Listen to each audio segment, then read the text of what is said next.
Good morning all of you. चला सुरुवात करूया आजच्या लेक्चरला. आज आपलं युनिट नंबर 8 त्यामधला आपण जो टॉपिक आहे ते आपण आज बघणार आहे. ओके, आपण आता जे प्रिव्हियस लेक्चर आहे त्या प्रिव्हियस लेक्चरमध्ये आपण सुरुवातीपासून जर आपण विचार केला तर आपण फंडामेंटल राईट्स आहे, कॉन्स्टिट्यूशन्स आहे, कॉन्स्टिट्यूशनचे फीचर्स काय आहे, त्या संपूर्ण बाबीचं काय केलं आहे डिस्कस केलेलं आहे. त्यामध्ये डिटेल्स पाहायला आहे की फंडामेंटल राईट्स म्हणजे काय होतं, किंवा मग मानवी हक्क म्हणजे काय होतात, किंवा मग DPSP म्हणजे direct principle of the state policy कशा पद्धतीने रन होतात, किंवा गव्हर्नमेंटला ते जबाबदार असतात किंवा नाही असतात, ते नॅचरलिस्ट आहे किंवा नाही आहे, या संपूर्ण बाबीचं काय केलेलं आपण डिस्कस केलेलं आहे. आता बघा, आता आजचं जे लेक्चर आहे ते आपलं आजचं लेक्चर आहे की फंडामेंटल ड्युटीज. तर फंडामेंटल ड्युटीज पाहत असताना बऱ्याचदा काय होतं, फंडामेंटल ड्युटीज आपण कुठून घेतलेलं आहे, काय घेतलेलं आहे एवढं आपल्याला माहिती असतं, पण डिटेल्स पण माहिती असणं गरजेचं आहे. कारण जेव्हा आपण सेट नेटची एक्झाम द्यायची असते आपल्याला, तर नेट एक्झाम असो किंवा सेट एक्झाम असो, अत्यंत डिटेल्समध्ये जाण्याचा काय केला जातं, प्रयत्न केला जातो. तर वरवर प्रश्न विचारल्या गेलेले आहेत, बरोबर. आता वरवर प्रश्न विचारले गेलेले, तर प्रश्न विचारायचा कशावर हा मोठा प्रश्न असतो. जसं की सावित्रीबाई युनिव्हर्सिटी असो किंवा मग त्याला आपण नॅशनल टेस्टिंग एजन्सी जे नीट एक्झाम कंडक्ट करतात.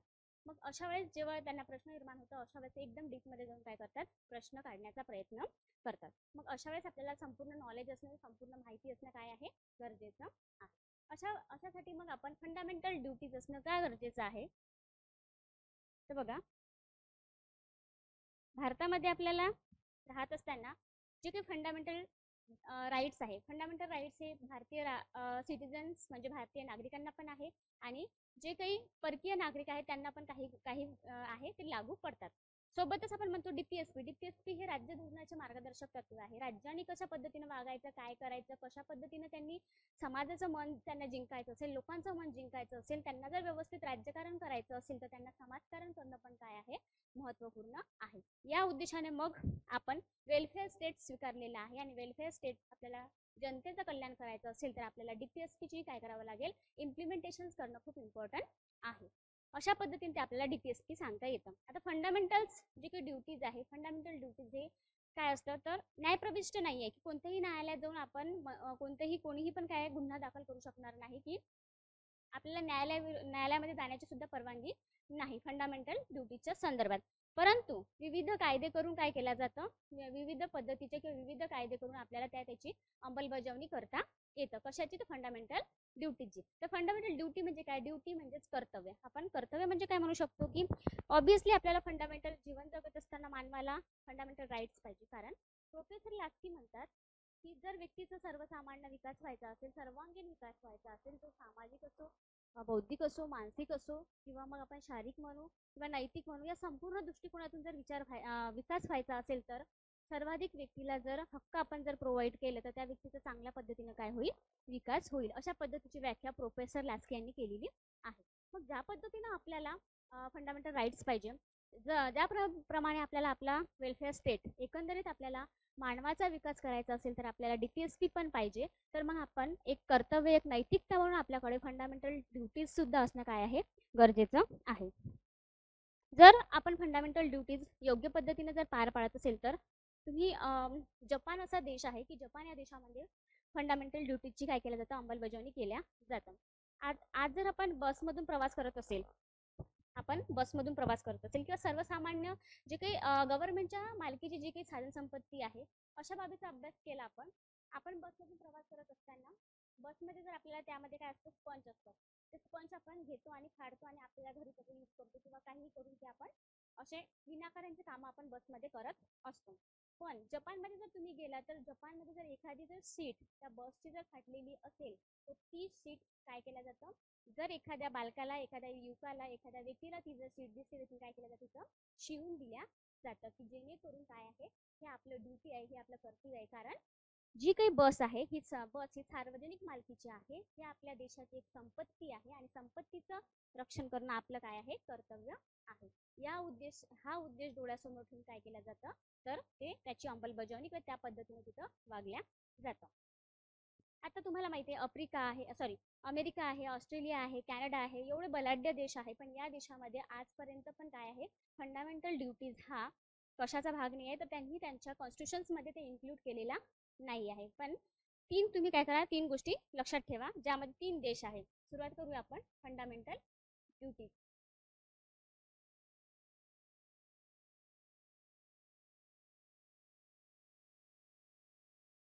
म्हणजेच मूलभूत कर्तव्य. आता बघा, मूलभूत कर्तव्याचा अभ्यास करत असताना आपण मूलभूत कर्तव्य आपण कोणाकडून घेतलेलं आहे, रशिया या देशाकडून घेतलेले आहे. त्यालाच आपण USSR असं सुद्धा म्हटल्या जातं. तर रशिया देशाकडून आपण घेतलेले आहे. भारतामध्ये आपण आपल्या कॉन्स्टिट्यूशनमध्ये काय केलेले आहे, इन्क्लूड सुद्धा केलेले आहे. सुरुवातीला हे कॉन्स्टिट्यूशन्समध्ये दिलेले नव्हते, तर आपण 42 ज्याला मिनी कॉन्स्टिट्यूशन्स म्हटले जाते, 42 कॉन्स्टिट्यूशन अमेंडमेंट करण्यात आली 1976 मध्ये, आणि या अंतर्गत आपण काय केलेलं आहे, फंडामेंटल ड्युटीज आपल्या कॉन्स्टिट्यूशनमध्ये आपण टाकण्यात आलेले आहे. सुरुवातीला 1975 मध्ये स्वर्णसिंग समिती आली. सुरुवातीला स्वर्णसिंग समिती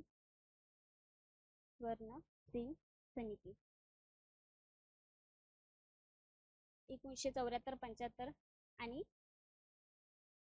मग या काळामध्ये पीएम कोण होत्या, तर आपल्या पीएम इंदिरा गांधीजी होत्या. त्यांनीच सांगितलं की फंडामेंटल ड्युटीज असणं काय आहे, खूप इम्पॉर्टंट आहे. म्हणजेच एक नैतिकता जर आपल्याला पाळायची असेल समाजामध्ये, आपल्याला जसं फंडामेंटल राईट्स इम्पॉर्टन्स आहे, DPSP इम्पॉर्टन्स आहे, तशाच पद्धतीचं आपल्याला एक नैतिकता म्हणून, एक मानवी मूल्य म्हणून आपण आपल्या कॉन्स्टिट्यूशन्समध्ये काय करायला पाहिजे, फंडामेंटल ड्युटीज सुद्धा इन्क्लूड करायला पाहिजे. या पद्धतीची तरतूद मग जी काही स्वर्णसिंग समिती आहे यांनी सांगण्यात आले, आणि या समिती अंतर्गत मग 10 काय करण्यात आले, फंडामेंटल ड्युटीज ऍड करण्यात आले.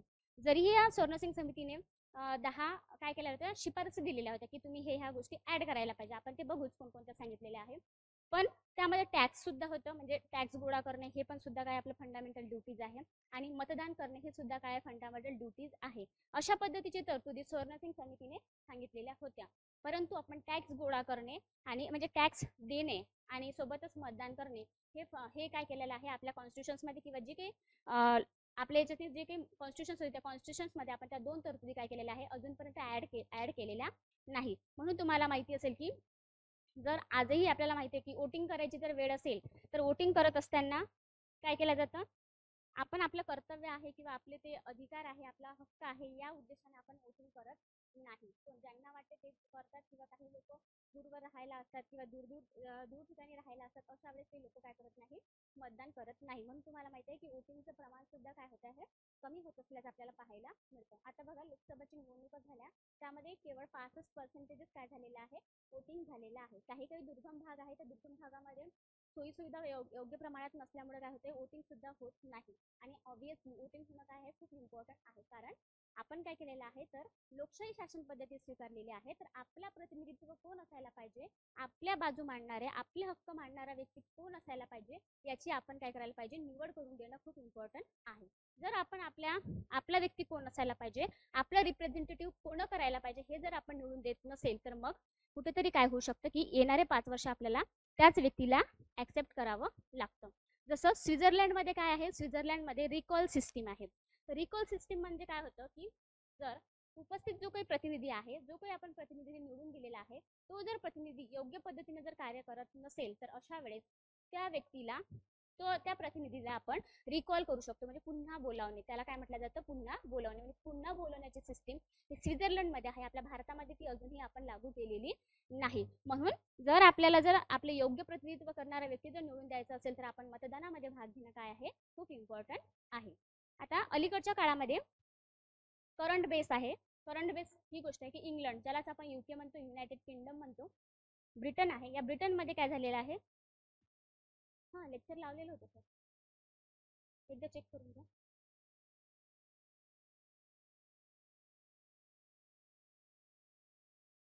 बरोबर आहे ना, चालू आहे ना रेकॉर्डिंग?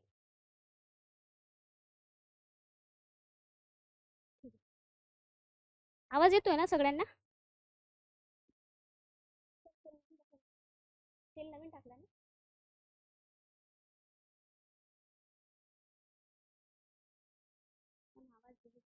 सर आवाज नाही येत आहे त्यांना, आवाज काही लोकांना येत नाही आहे. नेटवर्क इश्यू असेल का? हो का? आता येत आहे ना आवाज? यांना आला आवाज? हे बाई यांना मॅम आवाज व्यवस्थित येत नाही आहे. तुम्ही नवीन सेल टाकला नाही यात?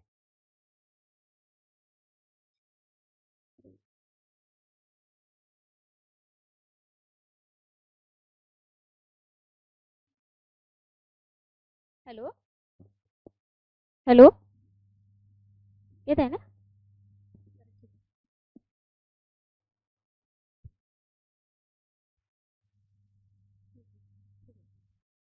कंटिन्यू करूया.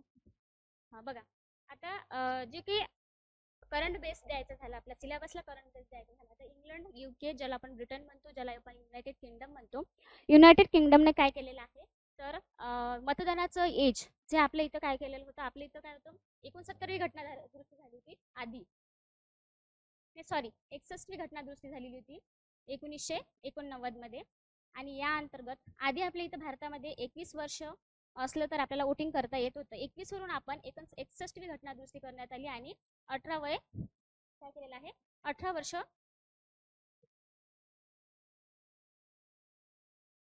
18 वर्ष एज आपल्या इथे 61वी घटना दुरुस्ती 1989 म्हणजेच राजीव गांधीचा जेव्हा काळ होता, जेव्हा PM होते, त्या काळामध्ये आपण ही घटना दुरुस्ती केल्याचं आपल्याला पाहायला मिळते.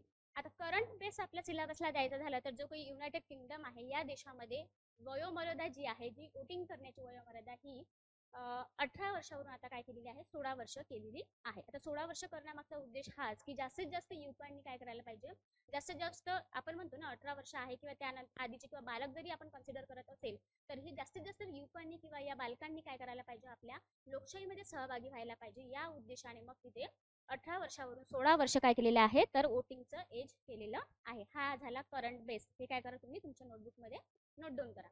आता बघा फंडामेंटल, मग जे मी तुम्हाला सांगितलं टॅक्स गोळा करणे आणि वोटिंग करणे हे सोर्नसिंग समितीने सांगितलेल्या शिफारसी होत्या, परंतु त्या आपण आपल्या कॉन्स्टिट्यूशनमध्ये आपण ऍड केलेल्या नाही. आता आपल्या कॉन्स्टिट्यूशन्समध्ये आपण ऍड केल्याच्या नंतर फंडामेंटल ड्युटीज अनेक लोकांचे विचार आहे, अनेक लोकांनी काय केलेलं आहे, मतभेद सुद्धा आहे की तुम्ही जेही केलं ठीक आहे, तुम्ही आम्हाला मान्य आहे की तुम्ही आपल्या कॉन्स्टिट्यूशन्समध्ये काय केलेलं आहे, फंडामेंटल ड्युटीज टाकलेले आहेत, पण टाकलेल्या आहे, पण टाकत असताना तुम्ही चुकीच्या ठिकाणी काय केलेलं आहे, ऍड केलेले आहे. आपल्या कॉन्स्टिट्यूशन्समध्ये भाग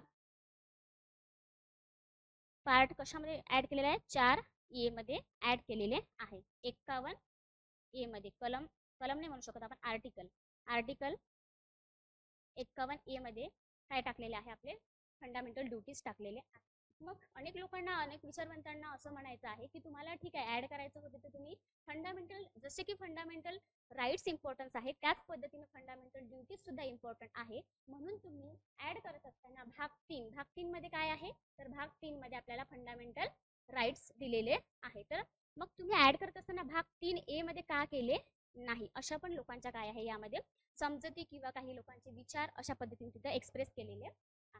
ओके, आता बघूया आपण की नेमकं 11 पद्धतीचे सुरुवातीला 10 आपण ऍड केले, 2 संसदेने यामध्ये ऍड केलेले आहे, एक कमिटी होती त्या अंतर्गत, 8 आपण सोर्नसिंग समितीने जे काही शिफारसी केल्या त्यानुसार ऍड केलेले आहे, आणि एक आपण 86वी घटना दुरुस्ती जी आहे त्या 86वी घटना दुरुस्ती 2002 ला करून आपण शिक्षणाचा अधिकार टाकण्यात आलेला आहे. म्हणजे शिक्षणाचा अधिकार म्हटल्यापेक्षा फंडामेंटल ड्युटीज आपण ऍड केलेली आहे. तर डिटेल्स मध्ये आपण 11 कोणते फंडामेंटल ड्युटीज आहे याबद्दल आपण एक्सप्लेन करूया.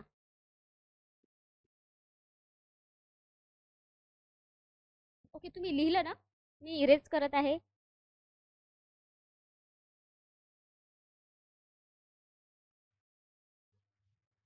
काही समजलं नाही तर विचारा, काही मिस झालं असेल लेक्चरला यायच्या आधी काही पाठ झालेला असेल तर पुन्हा रिटर्न विचारा, मी सांगते. ओके बघा, अमेरिकेसारखा देश असो, जर आपण विकसित म्हटला जातो, त्यानंतर ऑस्ट्रेलिया असो, कॅनडा असो, असे जे बलाढ्य देश आहे या बलाढ्य देशामध्ये सुद्धा आजपर्यंत सुद्धा काय केलेलं आहे, फंडामेंटल ड्युटीज ऍड केलेल्या नाही. आर्टिकल काय फरक आहे, ओके एक मिनिट, हां सांगते बघा. आपण जेव्हा कॉन्स्टिट्यूशन्समध्ये एक कलम आणि आर्टिकल जरी मराठी वर्जन जरी सेम असेल, पण आपण जेव्हा काय म्हणू शकतो त्याला, कॉन्स्टिट्यूशन्समध्ये ज्या काही गोष्टी आहेत, ज्या काही तरतुदी दिलेल्या आहेत त्याला आपण अनुच्छेद म्हणतो, त्यालाच आपण आर्टिकल असं म्हणत असतो.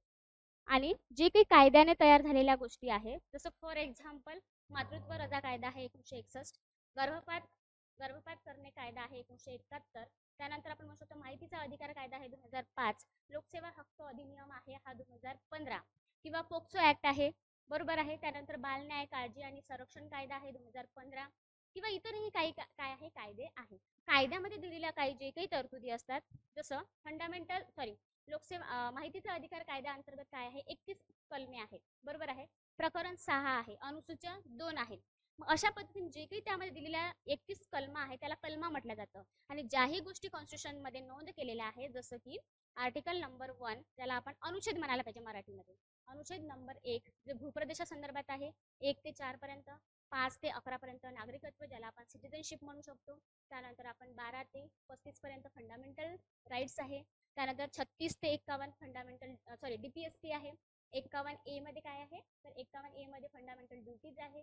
त्यानंतर जे काही 52 पासून तर जे काही म्हणू शकतो आपण त्या समोरच्या बाबी जर आपण विचार केला तर केंद्र सरकार संदर्भात तरतुदी आहे, राष्ट्रपती झालं किंवा मग मंत्रिमंडळ झालं, या संदर्भाच्या काय आहे तरतुदी दिलेल्या आहे. याही जे तरतुदी असतात जे कॉन्स्टिट्यूशन मध्ये दिलेल्या बाबी आहेत त्याला आपण अनुच्छेद म्हणत असतो मराठीमध्ये, आणि इंग्लिश मध्ये त्याला आपण काय म्हणतो आर्टिकल म्हणत असतो. म्हणजे एकदम डीप आपण विचार केला, एकदम मायनर जर अभ्यास केला तर ह्या गोष्टी आपल्याला एक विशिष्ट एज झाल्याच्या नंतर माहिती असायला पाहिजे, किंवा आपण एखादा शब्द वापरत असताना जपून वापरणं खूप इम्पॉर्टंट असतं. म्हणून हे आपल्याला माहिती असणं काय आहे गरजेचं आहे. तसं वापरताना सर्वसामान्य लोक किंवा सर्वजण कलम हा शब्द वापरतात, पण आपण आपल्याला थोड्या काही गोष्टी माहिती झाल्या तर आपण ते काय करायला पाहिजे ऍक्सेप्ट करायला पाहिजे. म्हणून त्या गोष्टी यूज करणं गरजेचं आहे. आता सगळ्यांनाच माहिती आहे, आता आपल्या घरच्यांना लोकांना आपण विचारलं की दिव्यांग पर्सन आहे, दिव्यांग पर्सनला घरचे लोक अपंग म्हणतील किंवा वेगवेगळे शब्द आहे, बरोबर आहे, जे आपण यूज करायला नाही पाहिजे. पण आपण शिकलेलं आहे, आपल्याला माहिती आहे की काही चेंजेस झालेले आहे की व्यक्तीला वाईट वाटेल अशा शब्दात आपण बोलायला नको. त्याला आपण डिसेबल पर्सन म्हणायला पाहिजे, विकलांग म्हणायला पाहिजे किंवा दिव्यांग म्हणायला पाहिजे. हा शब्द वापर करणे काय हे योग्य ठरतं. त्याचनंतर सेक्स वर्कर आहे, सेक्स वर्कर म्हणणं, वेश्या व्यवसाय म्हणणं कुठेतरी चुकीचं ठरतं, कुठेतरी एक निगेटिव्ह अप्रोच त्यामधून क्रिएट होतं. अशा वेळेस आपण त्यांना एक प्रोस्टिट्यूटर म्हणणं पण काय आहे महत्त्वपूर्ण आहे. सर्वसामान्य बोलतात पण आपण बोलणं काय नाही आहे योग्य नाही. ह्या गोष्टी बारीक बारीक गोष्टी आपण आतापासून काय करायला पाहिजे टिपणं घेत गेलं तर मग आपण आपल्या लँग्वेजमध्ये किंवा आपल्याला काही गोष्टी काय असतं महत्त्वपूर्ण ठरतात. ओके, समजलं ना प्रीती मॅडम? कलमचा इंग्लिशमध्ये आर्टिकल म्हणतात ना? हां आर्टिकलच म्हणतात, आर्टिकल म्हणतात. पण एक मायनर जर आपण विचार केला किंवा आपण असं बारीकीने विचार केला तर मग आपण अनुच्छेद म्हणायला पाहिजे. जे कॉन्स्टिट्यूशन मध्ये दिलेले जे 395 कलमे आहे जे सुरुवातीला होते, आता 448 किंवा 65 आहे समथिंग, मग त्यांना जे काही कॉन्स्टिट्यूशन मध्ये दिलेल्या तरतुदी आहे त्याला आपण अनुच्छेद म्हणायला पाहिजे, आणि जे कायद्यामध्ये दिलेल्या तरतुदी आहे त्याला आपण काय म्हणायला पाहिजे कलम म्हणायला पाहिजे. ओके ओके ठीक आहे, चला कंटिन्यू करूया. अमेरिकेसारखा देश आहे, ऑस्ट्रेलियासारखा देश आहे, किंवा मग इतर सुद्धा काय आहे देश आहे, कॅनडा सारखा देश आहे, असे विकसित देश आहेत. विकसित देशामध्ये अजूनपर्यंत फंडामेंटल ड्युटीज त्यांनी ऍड केलेलं नाही. भारत हा आपला असा देश आहे की भारत या देशाने आपण काय केलेलं आहे रशिया देशाकडून आपण फंडामेंटल ड्युटीज आपण स्वीकारलेल्या आहेत. आता 3 देश असे आहे की त्या 3 देशांनी सुद्धा काय केलेलं आहे तर फंडामेंटल ड्युटीज स्वीकारलेल्या आहे. जसं जानवी हा कोड लक्षात ठेवायचा म्हणजे तुम्हाला लक्षात राहील. जानवी. आता बघा, ज म्हटलं तर काय करायचं जपान, न म्हटलं तर काय लक्षात ठेवायचं नेदरलँड, आणि व्ही म्हटलं तर काय लक्षात ठेवायचं व्हिएतनाम.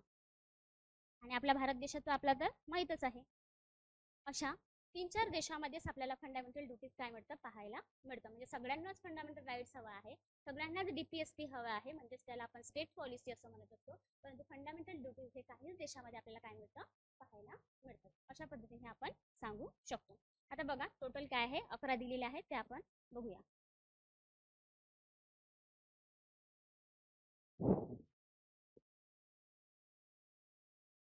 51 ए मध्ये सांगण्यात आलेल्या बाबी आहे. ए आहे, बी आहे, सी, डी. हां, यावर डीपमध्ये प्रश्न तुमच्या नेट एक्झाममध्ये तुम्हाला पाहायला मिळेल. A B C D E F G H I J आणि के. ओके. लक्षात ठेवण्याचं पण मी सांगते तुम्हाला, बाकी काही लक्षात ठेवायचं नाही. म्हणजे काय होतं, आदर. ओके. बी म्हणजे काय होतं, बॅटल. लक्षात ठेवायचं, बॅटल म्हणजे काय होतं, युद्ध करणे. सी म्हणजे स वरून काय लक्षात ठेवायचं, सार्वभौमत्व, ज्याला आपण सॉर्जियन म्हणतो, सार्वभौमत्व.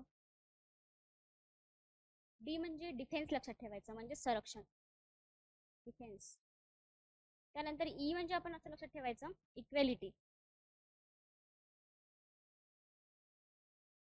त्यानंतर एफ लक्षात ठेवायचं आपण, फॉरेन. जी म्हणजे ग्राउंड किंवा मग गार्डन लक्षात ठेवायचं. एच म्हणजे हाय थॉट्स, हाय थॉट्स, EHOU जी एच, हाय थॉट्स. एच म्हणजे काय लक्षात ठेवायचं, इन्कम लक्षात ठेवायचं, इन्कम. सॉरी, आय म्हणजे. आणि जे म्हणजे चढता क्रम लक्षात ठेवायचा, चढता क्रम. आणि के तर आपण असंही आपल्या लक्षात राहतं, मी एक्सप्लेन करते. ओके. बघा, हे झाले कोडिंग लँग्वेज झाली, जेणेकरून आपल्याला पेपरमध्ये प्रत्येक गोष्टीची आपण पुन्हा पुन्हा रिपीट रिपीट वाचणं आपलं होणार नाही. त्या विविध गोष्टी कधी कधी की आपल्याला वेगवेगळे शब्द काय वेगवेगळे काय इंग्लिशमध्ये लक्ष देणं होत नाही. एकदा आपण अभ्यास केला की राहिलं पाहिजे, यासाठी मी काय केलेलं आहे, कोड केलेला आहे. बघा, आदर. ए म्हणजे काय होतं, आदर. आदर कोणाचा करायला पाहिजे आपण, हे बघा. कॉन्स्टिट्यूशन्स मध्ये किंवा आपला भारत देश स्वतंत्र झाल्याच्या नंतर 22 जुलै 1949 मध्ये आपण ध्वज, राष्ट्रध्वज आपण स्वीकारलेला आहे. जे कोणी बनवलेला होता, पिंकली व्यंकय्या यांनी तयार केला तो राष्ट्रीय ध्वज आहे. त्याची उंची किती काय असेल, लांबी रुंदी 3:2 वगैरे हे तुम्हाला माहिती असेलच. त्याच्यामध्ये किती कलर असतात, कोणता कलर कशाचं प्रतीक आहे, ह्या गोष्टी आपल्याला सर्वसामान्य जीवनामध्ये माहिती असणं गरजेचं आहे. त्यावर पेपरमध्ये क्वेश्चन येत नाही. फक्त एवढं लक्षात ठेवा की ध्वज हा राष्ट्रीय ध्वज हा पिंकली व्यंकय्या यांनी तयार केलेला होता.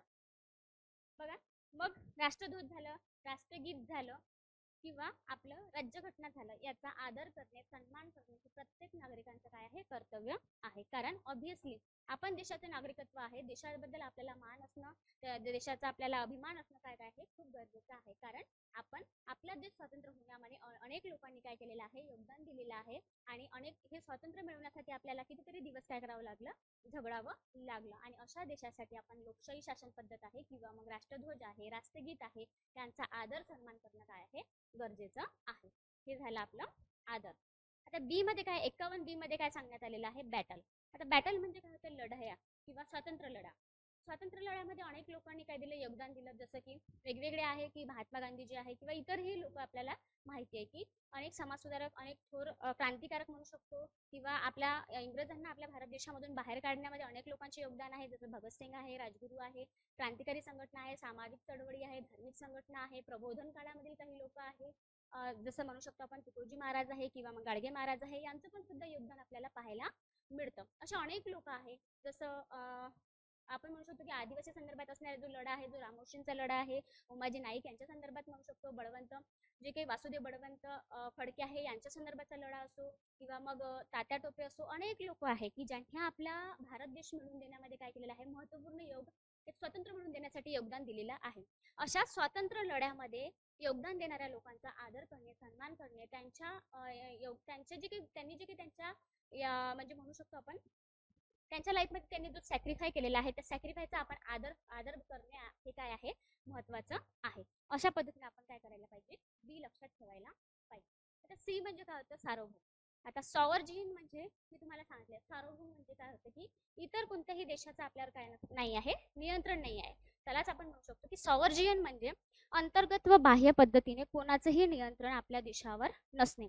आपल्या देशामध्ये कोणती पॉलिसी राबवायच्या, काय कोणती स्कीम आपण राबवायला पाहिजे, आपण कशा पद्धतीने आपल्या देशामधला राज्यकारभार आपण चालवायला पाहिजे, या प्रत्येक बाबीवर नियंत्रण आपल्या देशांतर्गतच आपल्या देशातील लोकांचंच काय असायला पाहिजे. इतर लोक येऊन आपल्यावर नियंत्रण ठेवणार नाही, असं आपण म्हणू शकतो. आता जेव्हा भारत स्वतंत्र झाला 1947ला आपण मग सार्वभौम झालो का, तर नाही. 1947ला आपल्याला सार्वभौम आपण झालेलो नाही. तर आपल्याला सार्वभौम आपण तेव्हा झालो 1950ला, जेव्हा 26 जानेवारी 1950 पासून आपली राज्यघटना लागू झाली. त्या दिवशी आपण काय झालेलं आहे, सार्वभौम झालेलो आहे.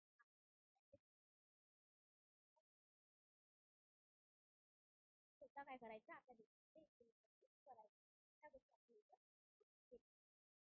त्याला आपण म्हणू शकतो. तर सार्वभौमत्व, एकता आणि एकात्मतेचे जतन करणे हे काय आहे इम्पॉर्टंट. आता डी म्हणजे काय होतं, डिफेन्स.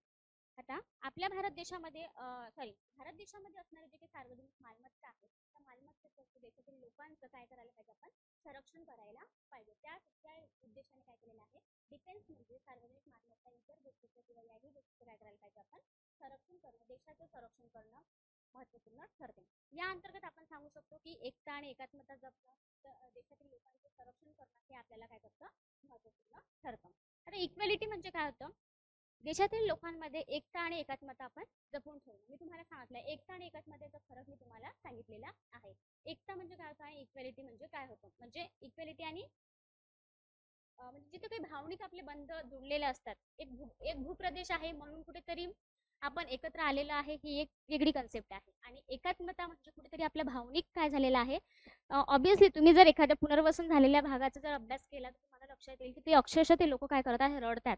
कारण एखाद्या जमिनीशी आपल्या एक नाड जोडलेली असते, एक त्या व्यक्तीशी त्या समाजामध्ये आपलं काय झालेलं असतं, एक युनिटी किंवा एक पद्धतीचं एक चांगल्या पद्धतीची बॉन्डिंग झालेली असतात, एक रॅपो इस्टॅब्लिश झालेला असतो. आणि तो जर आपण तोडत असेल तर अशा वेळेस काय होतं, त्यांच्या भावनिकता कुठेतरी दुखवल्या जातं. म्हणून पुनर्वसन करत असताना सुद्धा खूप काळजी घेतल्या जाते. आणि पुनर्वसनामध्ये आपल्या सोशल वर्कचं सुद्धा काय आहे, महत्त्वपूर्ण योगदान तिथं ठरतं, की काउन्सिलिंग करणं आहे किंवा इतरही गोष्टीमध्ये आपलं त्यांना त्यांचे अधिकार मिळवून देणं ह्यासाठी योगदान दिलं जातं. म्हणूनच मेधाताई पाटकर यांनी काय केलेलं आहे, नर्मदा बचाव आंदोलनाअंतर्गत व्यक्तीचं विस्थापनासाठी पुनर्वसनासाठी महत्त्वपूर्ण काम केल्याचं आपण पाहिलेलं आहे. आता बघा, म्हणून मग देशाची एकता आणि एकात्मता आपण जपायला पाहिजे, यासाठी प्रयत्न करणे हे सुद्धा एक काय आहे, आपलं कर्तव्य. सोबतच आपण सांगू शकतो की महिलांच्या हिताला किंवा महिलांचं कल्याण करण्यासाठी एखाद्या गोष्टी जर आड येत असेल तर ह्या गोष्टी चुकीच्या आहेत, ह्या गोष्टी सुद्धा आपण काय करायला पाहिजे, सांगायला पाहिजे. जर कुठे जर महिलांवर अन्याय होत असेल, अत्याचार होत असेल तर अनेक लोकांनी उठून त्या संदर्भात काय केलेला पाहिजे, म्हणजे त्यांच्या विरोधात जाऊन आपण काम करायला पाहिजे. अशा बाबीत सांगू शकतो आपण तीन नंबरचं फंडामेंटल ड्युटीज. तर आता यप मध्ये काय आहे, फॉरेन. आता फॉरेन म्हणून काय लक्षात ठेवायचं, आपली संस्कृती काय आहे, एक संमिश्र संस्कृती आहे. कारण भारत देशामध्ये म्हटलं जातं की विविधतेमध्ये काय आहे, एकता आहे. विविधतेमध्ये एकता म्हणजे विविध धर्माचे, विविध पंथाचे, विविध देश याचे काय आहे आपल्या भारतामध्ये लोक राहतात. आणि यामुळे आपण एक भाषिक अल्पसंख्याक असो किंवा धार्मिक अल्पसंख्याक असो, विविध 7,500 काहीतरी समथिंग एवढ्या जाती आपल्याला पाहायला मिळते. नाही सॉरी, हे तर आपल्याला आदिवासीमध्ये वगैरे समथिंग असं पाहायला मिळते. पण तुम्ही लक्षात ठेवा की एवढ्या जातीचे, एवढ्या धर्माचे, एवढ्या पंथाचे लोक जर आपल्या भारत देशामध्ये राहत असेल तर त्यामध्ये एकतेची भावना, भारत हा आपला देश आहे आणि आपण भारत देशातील काय आहे, सगळे लोक एक आहे अशी भावना निर्माण करणं गरजेचं आहे. हे सुद्धा काय आपले एक कर्तव्य आहे. म्हणून अनेक वेळा काय केलं जातं, गव्हर्नमेंट असो किंवा मग अशा वेळेस काळजी घेतल्या जातं. सार्वजनिक ठिकाणी किंवा गव्हर्नमेंट ऑफिसमध्ये तुम्हाला कोणत्याही देवी देवतेचे किंवा इतर कोणत्याही बाबीचे फोटो लावलेले दिसत नाही. कारण विशिष्ट धर्माला आपल्या देशामध्ये काय नाही आहे, स्थान नाही आहे. कारण आपल्या भारत देशात आपण सेक्युलरिझम स्वीकारलेलं आहे, म्हणजे धर्मनिरपेक्षता आपण स्वीकारलेलं आहे. विशिष्ट धर्माला आपण काय देत नाही, स्थान देत नाही. सर्व धर्मासाठी सर्व धर्म काय आहे, राज्याला किंवा देशाला प्रिय आहे. सर्व धर्मच काय आहे, महत्त्वपूर्ण आहे. म्हणून सर्व धर्माचे लोक आपल्या देशामध्ये राहत असल्यामुळे आपण दंगली होणार नाही याची काळजी घेतल्या जातं. विविध सण उत्सव होत असताना पोलिसांची महत्त्वपूर्ण भूमिका असतात, विविध डिपार्टमेंटची विविध भूमिका असतात, की कारण की इतर लोकांच्या भावना दुखवल्या गेल्या नाही पाहिजे आणि इतर धर्मामुळे आपल्या देशाच्या एकतेला आणि एकात्मतेला कुठेही तडा गेला नाही पाहिजे याची काळजी काय केल्या घेतल्या जातात. हे आपण इथं फॉरेन म्हणजे संमिश्र संस्कृती आपण असं म्हणू शकतो. इतर जे काही आहे विविधतेमध्ये एकता जी तिथं आपण राबवायची आहे ते आपण इथं सांगू शकतो. आता जी म्हणजे काय होतं, ग्राउंड. तर ग्राउंड म्हणू शकतो किंवा मग गार्डन लक्षात ठेवा. तर ग्राउंड म्हणजे गार्डन म्हणजे कसं लक्षात ठेवायचं, काय आहे ग्राउंड मध्ये काय असतात, झाडं असतात, फुलं असतात, फळं असतात, वन आहे किंवा पशु आहे, पक्षी आहे, यांचं संरक्षण करणं, यांचं आपण काय करायला नाही पाहिजे, यांचं संरक्षण करायला पाहिजे. संरक्षण आणि संवर्धन करणं काय आहे, महत्त्वपूर्ण ठरतं. म्हणून तुम्हाला माहिती आहे वेगवेगळ्या संस्था काय केल्या जातं, पशु संदर्भात वेगवेगळ्या याच्या संदर्भात अहवाल काढल्या जातात आणि सांगतात की एखादी जर जात कशाची, प्राण्याची जर एखादी जात जर नष्ट होण्याच्या मार्गावर असेल तर मग ते एक म्हणू शकतो रेड रेड म्हणू शकतो की अति संरक्षित करण्याची गरज आहे एखाद्या प्राण्याला वगैरे, असं ते सांगितल्या जातं. आता एक कासव आहे, कासवाचं नाव मला आठवत नाही आहे, पण तो जास्तीत जास्त दक्षिण आफ्रिकेमध्ये आढळतो. पण त्या कासवाचं पण काय करायला पाहिजे, संरक्षण करायला पाहिजे, कारण ती एक धोक्याची जमात म्हणून कन्सिडर केलेली आहे. कारण त्यांच्या संरक्षणासाठी त्यांची जी साखळी आहे ती साखळी कुठेतरी तुटलेली आहे आणि अशा वेळेस त्यांचं काय झालेलं आहे, जीवन कुठेतरी धोक्याचं ठरलेलं आहे. त्यांचं संरक्षण करणं महत्त्वपूर्ण ठरतं.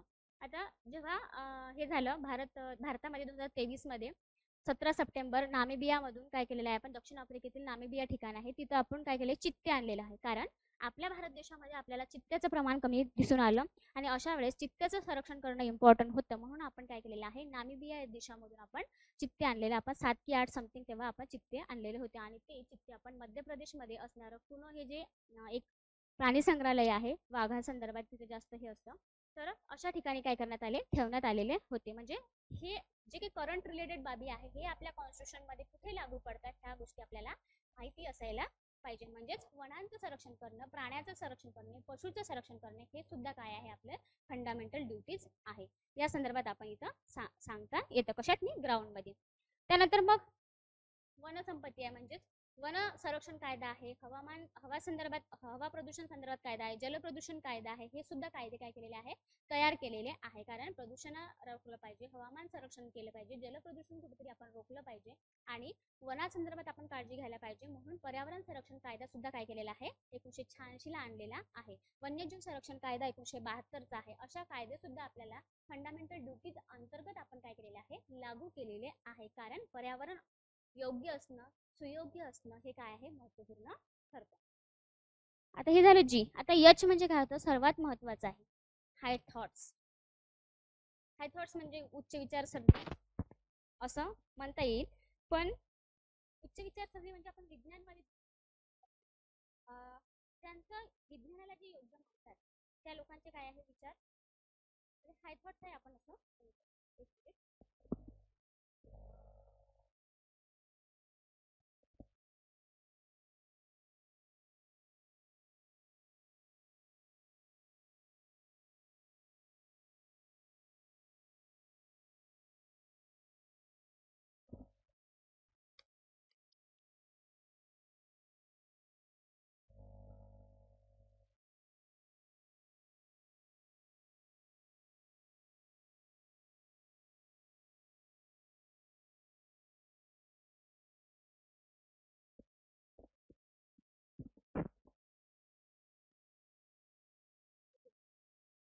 हाय थॉट्स म्हणजेच विज्ञानवादी दृष्टिकोनाचा काय करायला पाहिजे, आपण आपल्या देशामध्ये विकास करायला पाहिजे. म्हणजेच कोणत्याही अंधश्रद्धेला, कोणत्याही पूर्वग्रहाला बळी न पडता अनेक अनेक नावाचे त्याला ही संस्था काय करते, समाजाने अंधश्रद्धेला बळी पडल्या जात आहे अशा अंधश्रद्धेला तुम्ही काय करतात, काम करतात. यासाठी कार्य केल्या जातात. आणि एक आपण सांगत असतो, कोणत्याही बाजूला अंधश्रद्धा न करता वैज्ञानिक चाचणी करायला पाहिजे, विज्ञानाच्या आधारावर त्या बाबतीत टेस्ट करायला पाहिजे आणि त्यानंतरच आपण ठरवायला पाहिजे की त्या गोष्टीमध्ये काय आहे, तथ्य आहे. आता फॉर एक्झाम्पल आपण पाहायचं झालं तर जे काही पिरियड्समध्ये महिलांना काय केलं जातं, बाहेर ठेवल्या जातं. मग काही लोकांचे वेगवेगळे विचार, कुठेतरी ते अशुद्ध रक्त असतं म्हणून ते योग्य नसतं, अशा अनेक काय असतात विचार आहे, गैरसमज आहे, काही गैरसमजुती आपल्याला पाहायला मिळते. पण आपण एक एज्युकेशन घेतल्याच्या नंतर आपल्याला माहिती आहे की त्या काळामध्ये त्यांनी एक कारण सांगितलेलं होतं की यामुळे घरामध्ये वास करायचा नाही किंवा अशा पद्धतीने बाहेर ठेवायचं, बाहेर झोपवलं जायचं, खाली झोपवलं जायचं, अशा पद्धतीने वेगळं होते. विशिष्ट कामच करायला द्यायचे, स्वयंपाक घरामध्ये येऊ द्यायचं नाही, असं तसं समथिंग गोष्टी होत्या. पण त्यांनी जेव्हा ते सांगितलेलं आहे, त्यांना जरी ऑथेंटिक बेस माहिती नव्हता, पण आजच्या दृष्टिकोनातून आपण विज्ञानातून जर विचार केला तर आपल्याला माहिती आहे की ते त्यांनी केलं ते योग्य केलं. फक्त त्यांचं रिझन काय सांगितलं, चुकीचं सांगितलं. कारण त्या काळामध्ये काय असतं, त्या काळामध्ये आपल्याला एक विश्रांतीची गरज असतं आणि विश्रांतीची गरज असल्यामुळे आपण ते विश्रांती घेणं खूप इम्पॉर्टंट आहे. कुठेतरी कामाच्या ठिकाणी आपण काम करायला पाहिजे नाही. जे ओझ्याचे काम आहे किंवा जे कठीण काम आहे, या कठीण कामापासून आपण कुठेतरी संरक्षण झालं पाहिजे, या उद्देशाने काय केलेलं आहे, ते आपल्याला बाहेर ठेवण्याची पद्धत आहे. किंवा मग अशा पद्धतीने आपल्याला काही वेळसाठी रेस्ट करणं काय असतं, इम्पॉर्टंट असतं. मग आधी त्याला अंधश्रद्धा म्हटलं जायचं, बरोबर आहे. पण एक विज्ञानाच्या दृष्टिकोनातून आपण जर विचार केला तर त्याही अंधश्रद्धेला आपण विज्ञानाच्या विज्ञानाच्या चष्म्यात दृष्टिकोनातून जर आपण पाहिलं तर ते आपल्याला योग्य पद्धतीनं पाहायला मिळते. अशा पद्धतीने प्रत्येक गोष्टी आपण काय करायला पाहिजे, विज्ञानाच्या आधारावर टेस्ट करून ते पाहायला पाहिजे. आता आपल्याला माहिती आहे की प्रत्येकांकडेच जे काही ज्यांची डेट झालेली आहे, जे आपले आजी आजोबा आहे किंवा इतरही काही लोक आहेत, यांच्यासाठी पितर म्हणून जेवण म्हणजे जेवायला दिल्या जातं. आता असं वाटतं आपल्याला, प्रत्येक लोकांचा असं विचार असते की जिवंतपणे जर आपण एखाद्या आई वडिलांची सेवा केली नाही, म्हाताऱ्या आजी आजोबाची आपण सेवा केली नाही, तर नंतर आपण त्याची सेवा करून किंवा येणारा जे काही मेल्याच्या नंतर ते रिटर्न येणार आहेत का, नाही. तर त्यामागचा उद्देश काय आहे, तर अनेक सण उत्सव करण्यामागचाही उद्देश तोच. त्याला अंधश्रद्धा नाही म्हणता येईल, की त्याला आपण एक काय केली, विज्ञानाची जोड दिली की ऑब्विसली आपण प्रत्येकच दिवशी आपण चांगलं भाजी वरण भात भाजी पोळी किंवा इतरही जे काही असतात पदार्थ ते बनवून आपण खाणार नाही. विशिष्ट सण आहे, विशिष्ट हे आहे, अशा उद्देशाने आपण काय करतो की वेगवेगळे पदार्थ आपण बनवतो आणि वेगवेगळ्या पदार्थ बनवल्यामुळे आपल्या शरीरामध्ये वेगवेगळे प्रोटीन्स आहे, वेगवेगळे विटॅमिन्स आहे, वेगवेगळे कार्बोहायड्रेट्स आहे, अशा पद्धतीने आपल्या शरीरामध्ये आपल्याला मिळतात आणि आपली हेल्थ जी आहे ही हेल्थ आपल्याला योग्य पद्धतीने ठेवण्यास काय होतं, मदत होतं. असे काय आहे, एक सायंटिफिक बेस घेऊन आपण आपल्या याच्यामध्ये असणाऱ्या रूढी प्रथा परंपरेचा अभ्यास करून काय करायला पाहिजे, समाजाला एक विज्ञान दृष्टिकोनातून बघून काय आहे इम्पॉर्टंट आहे. यासाठी आपण म्हणू शकतो की हाय थॉट्स म्हणजे विज्ञानवादी दृष्टिकोनातून आपण पुढे जायला पाहिजे आणि जे काही समाजामध्ये असणारे अंधश्रद्धा आहे, पूर्वग्रह आहे किंवा तर्कसंगत काही जे काही चुकीच्या काही बाबी आहे, या बाबीला आपण आळा घालायला पाहिजे. हे पण सुद्धा काय आपलं एक भारतीय नागरिक म्हणून एक कर्तव्य आहे. आता आय म्हणून काय लक्षात ठेवायचं, आय म्हणजे इन्कम आपण लक्षात ठेवलं म्हणजेच देशामध्ये सार्वजनिक मालमत्ता आहे, बरोबर आहे. तर सार्वजनिक मालमत्तेचा आपल्याला काय करायला पाहिजे, आपण संरक्षण करायला पाहिजे. तर सार्वजनिक मालमत्ता म्हणजे बस आहे किंवा इतरही काही गोष्टी आहे की जे काय आहे सरकारच्या मालकीच्या आहे. सरकारच्या मालकीची एखादी गोष्ट आहे म्हणजे ती आपल्या व्यक्तिगत मालकीची नाही, म्हणून आपण त्याची तोडफोड करायला पाहिजे का, तर नाही. तर ती एक आपल्या देशाची साधन संपत्ती आहे, त्या साधन संपत्तीची जपणूक करणं इम्पॉर्टंट आहे. तर अनेकदा काय केलं जातं, अनेकदा मोर्चे होतात किंवा मग निदर्शने होतात किंवा अनेक गोष्टी होतात. अशा वेळेस काय होतं, बसवर बरेच वेळा काय होतं, दगडफेक होतं. तर दगडफेक झाली मान्य आहे, गाडीतून हे नुकसान झालं मान्य आहे, पण नुकसान झाल्यानंतर हा पैसा आपल्या टॅक्समधून काय केलं त्यांना आपण आपल्या तात्पुरता आपला राग काय करतो, व्यक्त करतो, पण तो राग व्यक्त केल्यानंतर आपल्याला माहिती असायला पाहिजे की बघा आता कधी कधी काय होतं, टॅक्सचे प्रमाण आहे वाढवल्या जातात. आता विविध योजना आहे, तुम्हाला पण माहिती आहे, एक आपली लाडकी बहीण योजना आहे. लाडकी बहीण योजनेचा जर आपण अभ्यास केला ना तर आपल्याला त्याचे फायदे पण आहे आणि काही गोष्टी आपल्याला ते पण एक हिडन आहे, ज्या गोष्टी आपल्याला माहिती नसतात. काही गोष्टीचा आपण काय करणं आहे, अभ्यास करणं इम्पॉर्टंट असतं. तर बसची तोडफोड केल्याच्या नंतर जे टॅक्स वाढवल्या जातात, मग ते टॅक्स वाढवल्यानंतर मग ते आपल्याच काय केलं जातं, पैसे काढल्या जातात. तिकिटाचे रेट सुद्धा वाढवल्या जातात. त्या तिकिटाचे रेट वाढवण्यामागचे कारण सुद्धा तेच असतं की कारण त्यांना साधन संपत्तीची काय करायची असते, निर्मिती करायची असते आणि तो पैसा मग आपण आपल्याच देशातील लोकांमधून काय केला जातो, आपण गोळा केला जातो आणि ते गोळा करून मग साधन संपत्तीची काय केलं जातं, निर्मिती केल्या जातं. म्हणून एक भारतीय नागरिक म्हणून आपण आपल्या देशामध्ये आपण कसं वावरायला पाहिजे, कशा पद्धतीने वागायला पाहिजे याची काळजी आपण प्रत्येक व्यक्ती म्हणून, एक नागरिक म्हणून आपण घेणं काय आहे, गरजेचं आहे. कारण फंडामेंटल ड्युटीज हे इतर जे काही परकीय देशामध्ये येणारे लोक आहेत त्या देशातील लोकांनाही लागू नाही. जर ही फॉरेन कंट्रीज मधले लोक आपल्या भारत देशामध्ये आले, विशिष्ट अजिंठा लेणी असो किंवा मग इतर काही कारले लेणी असो, पितळखोळा लेणी असो, इतरही देवस्थान असो, कोणत्याही देवस्थानाचं दर्शन घ्यायला आलेले असेल, विहारामध्ये आलेले असेल किंवा एखाद्या मस्जिदमध्ये आलेले असेल किंवा इतरही ठिकाणी आलेले असेल, अशा वेळेस आपण ते पर्यटन म्हणून आलेले असतात, पर्यटक म्हणून आलेले असतात, त्यांना आपले फंडामेंटल ड्युटीज लागू पडत नाही, म्हणजे ते त्यांच्या याच्यानुसार सोयीनुसार वागू शकतात. म्हणून भारतीय नागरिकांनी वावरत असताना आपल्या देशातील साधन संपत्तीचं नुकसान होणार नाही या गोष्टीची काळजी घेणं हे सुद्धा काय आहे, आपलं मूलभूत कर्तव्य आहे. अशा पद्धतीने आपण काय करू शकतो, की आय नंबर सांगू शकतो. आता जे म्हणजे काय होतं की चढत्या क्रमाने आपण विकास करणं म्हणू शकतो. आता आपला 2047 मध्ये आपला भारत देश आपण विकसित बनणार आहे, हे तर स्वप्न आपल्याला doctor APJ Abdul Kalam 2020 vision, तुम्ही त्यांचं बुक्स रीड केलेलं असेल, त्यांनी सांगितलं होतं की 2020 पर्यंत आपला भारत देश आपल्याला काय बनवायचा आहे, महासत्ता बनवायचा आहे. मग ते पॉसिबल झालं का, नाही. कारण आजही आपण काय आहे, विकसनशीलच आहे, म्हणजे डेव्हलपिंग कंट्री आहे, विकासाच्या प्रोसेसमध्ये आपण काम करत आहे.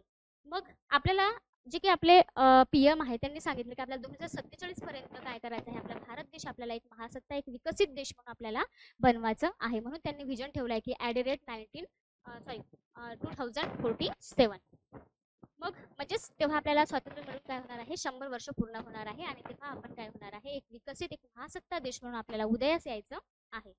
मग असं चढत्या पद्धतीने काम करत असताना विकास एक प्रोग्रेसिव्ह देश एक प्रोग्रेसिव्ह पद्धतीने काम करत असताना त्यामध्ये आपण आडगती आणायला पाहिजे नाही. आता वेगवेगळे आपल्या समाजामध्ये दहशतवाद आहे, दहशतवाद निर्मूलन आपण करतो आहे, किंवा अनेक काही सिच्युएशन आहे, आता सद्यस्थितीत चाललेला आरक्षणाचा मुद्दा आहे, अशा अनेक मुद्दे आहे. अशा अनेक मुद्द्यामुळे काय होऊ शकतं की काही प्रॉब्लेम्स क्रिएट होऊ शकतात. मग आपला फंडामेंटल ड्युटीज काय सांगतात की जर आपला देश प्रोग्रेसिव्ह पद्धतीने काम करत असेल, एक विकासाच्या दृष्टिकोनातून काम करत असेल, तर त्यामध्ये आपण अडकते आणणार नाही. जर देशाचा विकास होत असेल तर देशाचा विकास आपण योग्य पद्धतीने व्हायला पाहिजे, यासाठी आपण हातभार लावायला पाहिजे. अशा पद्धतीने आपण काय करू शकतो, जे नावाचे जे आहे 51 जे या इथं सांगण्यात आलेलं आहे. आता के नंबर काय आहे, तर के मध्ये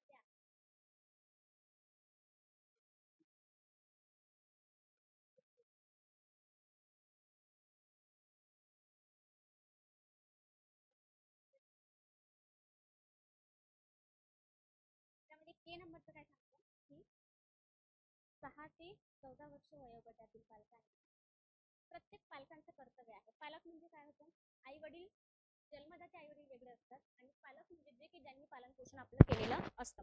काही लोकांच्या आई वडिलांची डेथ झाली असेल, पालकांची डेथ झाली असेल, तर अशा वेळेस जे काही ॲडप्ट करतात, म्हणजे जे ऑर्फन लोक आहेत त्यांना जर ॲडप्ट केला जात असेल तर त्यांची काही पालकांची भूमिका वेगवेगळी. काही लोकांचे मावशी वगैरे पालक असू शकतात, काही लोकांचे इतर पालक असू शकतात, काही लोकांची आजी, काही लोकांचे मामा, अशा अनेकांची काय पालकांची कन्सेप्ट खूप वास्ट आहे. आई वडील हे काय आहे, वेगळे आहे. मग इथं काय सांगितलेलं आहे की प्रत्येक पालकांची, प्रत्येक आई वडिलांची काय आहे, एक कर्तव्य आहे की 6 ते 14 वर्ष वयोगटातील बालकांना काय दिलं पाहिजे, आपण शिक्षण त्यांना प्रोव्हाइड केलं पाहिजे. हे पालकांचं कर्तव्य आहे, बरोबर आहे. फंडामेंटल राईट्स मध्ये आपण पाहिलं ते काय आहे, प्रत्येक व्यक्तीला काय मूलभूत प्राथमिक शिक्षण मोफत व सक्तीचे मिळायला पाहिजे. डीपीएससी मध्ये काय सांगितलं की 0 ते 6 वर्ष वयोगटातील बालकांना एज्युकेशन प्रोव्हाइड करणं आणि त्यांच्या हेल्थची काळजी घेणं ही कोणाची जबाबदारी आहे, तर ही गव्हर्नमेंटची जबाबदारी आहे. आणि फंडामेंटल ड्युटीज काय सांगतं की फंडामेंटल ड्युटीज सांगतं की जे काही गार्डनिंग आहे, म्हणजे जे पॅरेंट्स आहे किंवा जे काही पालकत्व ज्यांनी स्वीकारलेलं आहे, या लोकांनी काय करायला पाहिजे, या लोकांनी 6 ते 14 वर्ष वयोगटातील बालकांची काळजी घ्यायला पाहिजे. त्यांचं काय करायला पाहिजे, त्यांना मूलभूत शिक्षण, प्राथमिक शिक्षण मोफत देण्यासाठी आणि ते अवेलेबल करून देण्यासाठी ते जबाबदारी त्यांनी घ्यायला पाहिजे. अशा पद्धतीचं ते तिथं तरतूद केलेली आहे. हे कधी ऍड केलं आपण, तर हे आपण 86वी घटना दुरुस्ती आपण केली 2002 मध्ये आणि ते ऍड केलेलं आहे. यावर प्रश्न येऊन गेलेला आहे, कोणत्या घटना दुरुस्तीनं ऍड केलेला आहे. पण हे आता सेटच्या एक्झामला झालेलं असेल, पण नेटच्या एक्झामला कदाचित येऊ शकते किंवा इतरही एक्झामला काय करू शकतो, ते येऊ शकतात. रिपिटेशन्स PYQ आपण जेव्हा अनालिसिस करतो त्याला आपण previous year question PYQ net सेटच्या सिलेबसमध्ये अभ्यास करतो. जास्तीत जास्त फोकस तुम्ही कशाला करायला पाहिजे, PYQ वर करायला पाहिजे. PYQचा बेस घेऊन अभ्यास करणं खूप इम्पॉर्टंट ठरतं. जसं जे काही ओल्ड एज पर्सन आहे, म्हणजे ज्याला आपण वृद्ध जे व्यक्ती आहे, त्यांच्यासाठी हेल्पेज इंडिया नावाची संस्था आहे. हेल्पेज इंडिया नावाच्या संस्थेबद्दल प्रश्न विचारण्यात आला होता की ही संस्था कशा संदर्भात काम करते. आता येणारा प्रश्न कशावर राहील की ही संस्था कोणत्या देशामध्ये आहे, ही संस्था कोणत्या देशाने स्थापन केलेली आहे, कोणत्या इयरला स्थापन केलेली आहे, किंवा कशा संदर्भात काम करते, या डिटेल्स बाबी आपल्याला माहिती असणं गरजेचं आहे. PYQ बेस म्हणजे प्रिव्हियस इयर क्वेश्चन, अशा पद्धतीने अभ्यास केला तर सेट एक्झाम क्रॅक करणं किंवा नेट एक्झाम क्रॅक करणं काय होऊन जातं, इझी होऊन जातं. ओके, हे झाले आपले काय फंडामेंटल ड्युटीज. फंडामेंटल ड्युटीज मध्ये कर गोळा करणे हे सुद्धा ऍड केलेलं नाही. कर गोळा करणे ऍड केलं नाही. त्यानंतर मतदान करणे हे सुद्धा काय केलं नाही, ऍड केलेलं नाही. हे सुद्धा तरी काय केलेलं आपण बाजूला ठेवलेलं आहे. म्हणून लोक काय करत नाही, कर कधी कधी चुकवेगिरी करत असतात. हे तुम्हाला चांगल्या पद्धतीनं माहिती आहे. डायरेक्ट टॅक्स आणि इनडायरेक्ट टॅक्स. इनडायरेक्ट टॅक्सचा काही विषयच येत नाही, कारण इनडायरेक्ट टॅक्स हा सर्व्हिसवर लावला जातो. सर्व्हिस म्हणजे सेवा, जे वकील देतो ती एक सेवा आहे. त्यानंतर आपण सांगू शकतो शिक्षक जे काही शिकवतो तो, ती पण एक सेवा आहे. वाहन एका ठिकाणी दुसऱ्या ठिकाणी नेऊन देणारा जो काही चालक आहे, ही सुद्धा एक काय आहे, सेवा आहे. ही जी काही सेवा आहे किंवा जी काही मिळणारी एक वस्तू आहे, आपल्या घरापर्यंत येत असेल, आपल्या दुकानापर्यंत येत असेल, तर ती सुद्धा काय आहे, एक सेवा आहे.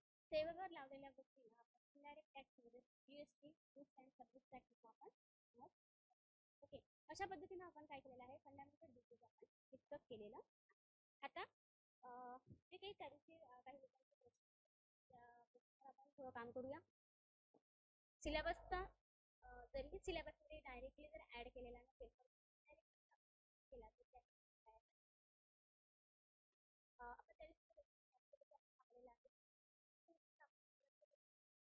राज्यपाल डिस्कस करूया जेणेकरून तुम्हाला त्यावरही जर डायरेक्ट प्रश्न विचारला जातो की नेमकं राज्यपाल हे आर्टिकल नंबर कितीमध्ये आहे, त्यानंतर उपराष्ट्रपती आर्टिकलमध्ये किती आहे, ह्या गोष्टी आपल्याला माहिती असायला पाहिजे. ओके.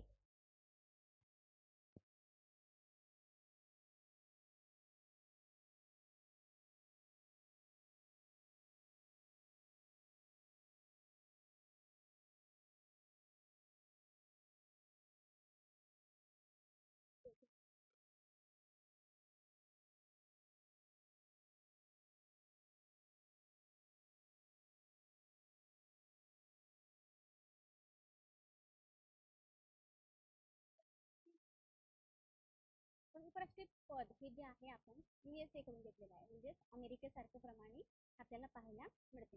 अमेरिकेमध्ये सुद्धा उपराष्ट्रपती पद आहे आणि उपराष्ट्रपती पद हे उपराष्ट्रपती हे राज्यसभेचा काय असतात, एक पदसिद्ध अध्यक्ष असतात. तर तुम्हाला ते माहिती असेल की केंद्रीय स्तरावरील शासन व्यवस्था होते. केंद्रीय स्तरावर कायदे मंडळ आहे, कार्यकारी मंडळ आहे, न्यायमंडळ आहे, बरोबर आहे. कायदे मंडळाचा भाग राष्ट्रपती असतात कारण की संसदेचा तो एक काय आहे, पार्ट आहे. त्यानंतर आपण सांगू शकतो की इथे आपल्याला दोन पाहायला मिळतात जे की लोकसभा आहे आणि राज्यसभा आहे. राज्यसभेचा पदसिद्ध अध्यक्ष म्हणून काय करतात, उपराष्ट्रपती काम करतात. पदसिद्ध अध्यक्ष जसं लोकसभेमध्ये आज सद्यस्थिती जर आपण पाहिला तर ओम बिर्ला काय आहे, अध्यक्ष आहे. आता लोकसभेमध्ये अध्यक्षाची निवड केल्या जात असताना काय केलं जातं की आपल्या संसदेअंतर्गत असणाऱ्या लोकांची काय केलं जातं, एक सर्वांच्या संमतीने काय केलं जातं, लोकसभा अध्यक्षाची निवड केल्या जातं. बरोबर आहे. जे सदस्य मिळतात. पण राज्यसभेमध्ये असं काही नाही की राज्यसभेतील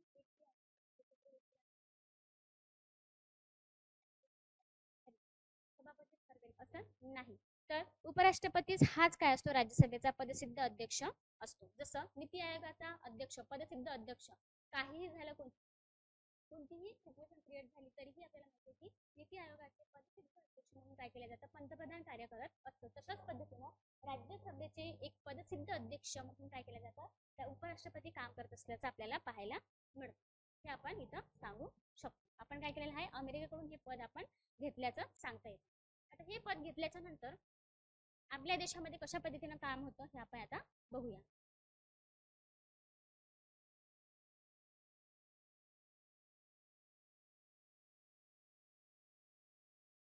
आर्टिकल नंबर 63 मध्ये आर्टिकल 63 मध्ये भारताचा एक काय असायला पाहिजे, उपराष्ट्रपती असायला पाहिजे, व्हाईस प्रेसिडेंट असायला पाहिजे असं इथं सांगण्यात आलेलं आहे. उपराष्ट्रपती भारताचा काय असायला पाहिजे, एक उपराष्ट्रपती असायला पाहिजे. अशा पद्धतीच्या काय केलेल्या आहे तरतूद आपल्याला 63 मध्ये दिलेली आहे. आपण जर पद एक आपल्या याच्या देशामध्ये काय आहे, एक विशिष्ट क्रम आहे. जसं राष्ट्रपती हा आपल्या भारत देशाचा काय आहे, प्रथम नागरिक आहे. आणि जर द्वितीय नागरिक कोण असेल तर मग काय आहे, तर ते उपराष्ट्रपती हे आपल्या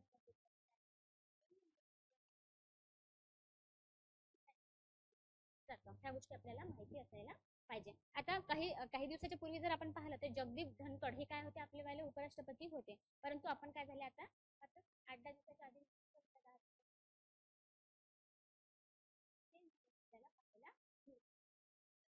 काय आहे की भारत देशाचा काय असेल, एक उपराष्ट्रपती असतो. उपराष्ट्रपती पद निर्माण करण्यामध्ये हा अनेकांचे काय आहे, वेगवेगळे विचार आहे.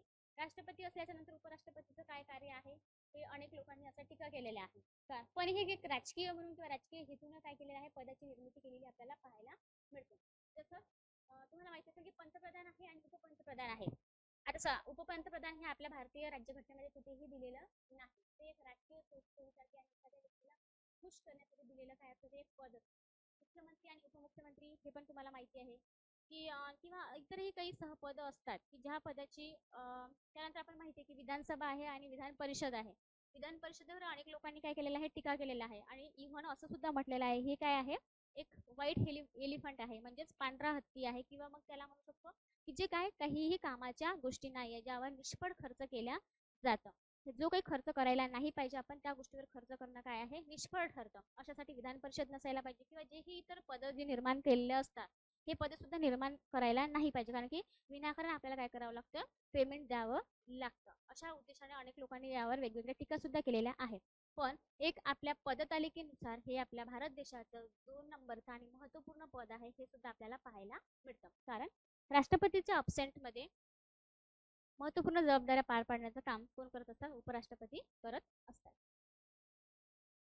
त्यानंतर आहे आर्टिकल 64 काय सांगतात की राज्यसभेचा पदसिद्ध अध्यक्ष, राज्यसभेचा पदसिद्ध अध्यक्ष कोण असतात, उपराष्ट्रपती असतात. आपण आताच पाहिले की राज्यसभेमध्ये टोटल 250 लोक असतात आणि 250 लोकांचं प्रतिनिधित्व करणं किंवा त्यांचा एक सभापती म्हणून कार्य करणं. सभापती म्हणून कार्य करत असताना त्यांच्या भूमिका वेगवेगळ्या असतात, की जसं अधिवेशन बोलावणे आहे किंवा मग सभापतीमध्ये एखाद्या व्यक्तींचं मत जाणून घेणे आहे, कोणाला प्राधान्य द्यायला पाहिजे, काय करायला पाहिजे किंवा कोणत्या अटी ऐकून घ्यायला पाहिजे, ह्या प्रत्येक गोष्टीच्या भूमिका आहेत. सभापतीचे काय असतात, वेगवेगळे कार्य असतात. उपराष्ट्रपती म्हणून उपराष्ट्रपती म्हणून एखादी जे काही आपले उपराष्ट्रपती आहे हे उपराष्ट्रपती म्हणून कमी तर एक राज्यसभेचा अध्यक्ष म्हणून नेहमी काय करतात, काम करतात. आणि सोबतच आपण म्हणू शकतो की त्यांना वेतन आणि भत्ते सुद्धा काय मिळतात, राज्यसभेचे सभापती म्हणूनच त्यांना काय मिळतात, वेतन आणि भत्ते मिळत असतात. त्यांना उपराष्ट्रपती या पदासाठी वेतन भत्ते मिळत नाही. सोबतच आपण सांगू शकतो की जेव्हा उपराष्ट्रपती राष्ट्रपती जेव्हा अब्सेंट असतात तेव्हा अब्सेंट म्हणून काम करतात, राष्ट्रपतीचे काम करतात, तेव्हा राष्ट्रपतीचे सर्व अधिकार वगैरे त्यांना काय करतात, लागू पडतात. आता 65 मध्ये तेच सांगण्यात आलेलं आहे की राष्ट्रपतीच्या गैरहजेरीमध्ये किंवा राष्ट्रपतीच्या अब्सेंटमध्ये उपराष्ट्रपती काय करतात, कार्य करतात. तर उपराष्ट्रपती कार्य करत असताना मग राष्ट्रपतीचे जे काही वेतन आहे, म्हणजे सद्यस्थितीत 5 लाख रुपये काय आहे राष्ट्रपतीला वेतन दिल्या जातात. आणि उपराष्ट्रपतीच्या सद्यस्थितीत 2018च्या नुसार किती आहे तर 4.5 लाख रुपये त्यांना वेतन त्यांचं आहे, पगार व भत्ते वगैरे सगळं. जेव्हा उपराष्ट्रपती हे राष्ट्रपतीचे कार्य करतात तर सिच्युएशन अशी क्रिएट झालेली आहे की जसं राष्ट्रपतीचे निधन झालेलं आहे किंवा पदावरून त्यांना काढून टाकलेलं आहे, अशा काळामध्ये सुद्धा काय केलं जातं, उपराष्ट्रपती हे काम करत असल्याचं आपल्याला पाहायला मिळते. हे आर्टिकल नंबर 65 मध्ये सांगण्यात आलेलं आहे. 66 मध्ये 3 तरतुदी आहे, त्यामध्ये 1 आहे, 2 आहे आणि 3 आहे. यामध्ये 1 मध्ये निवडणुका सांगितल्या आहेत. उपराष्ट्रपतीची निवडणूक होत असताना ज्या पद्धतीने राष्ट्रपतीची आपण काय पाहिली, निवडणुका पाहिली, ज्यामध्ये एकल संक्रमणीय पद्धत,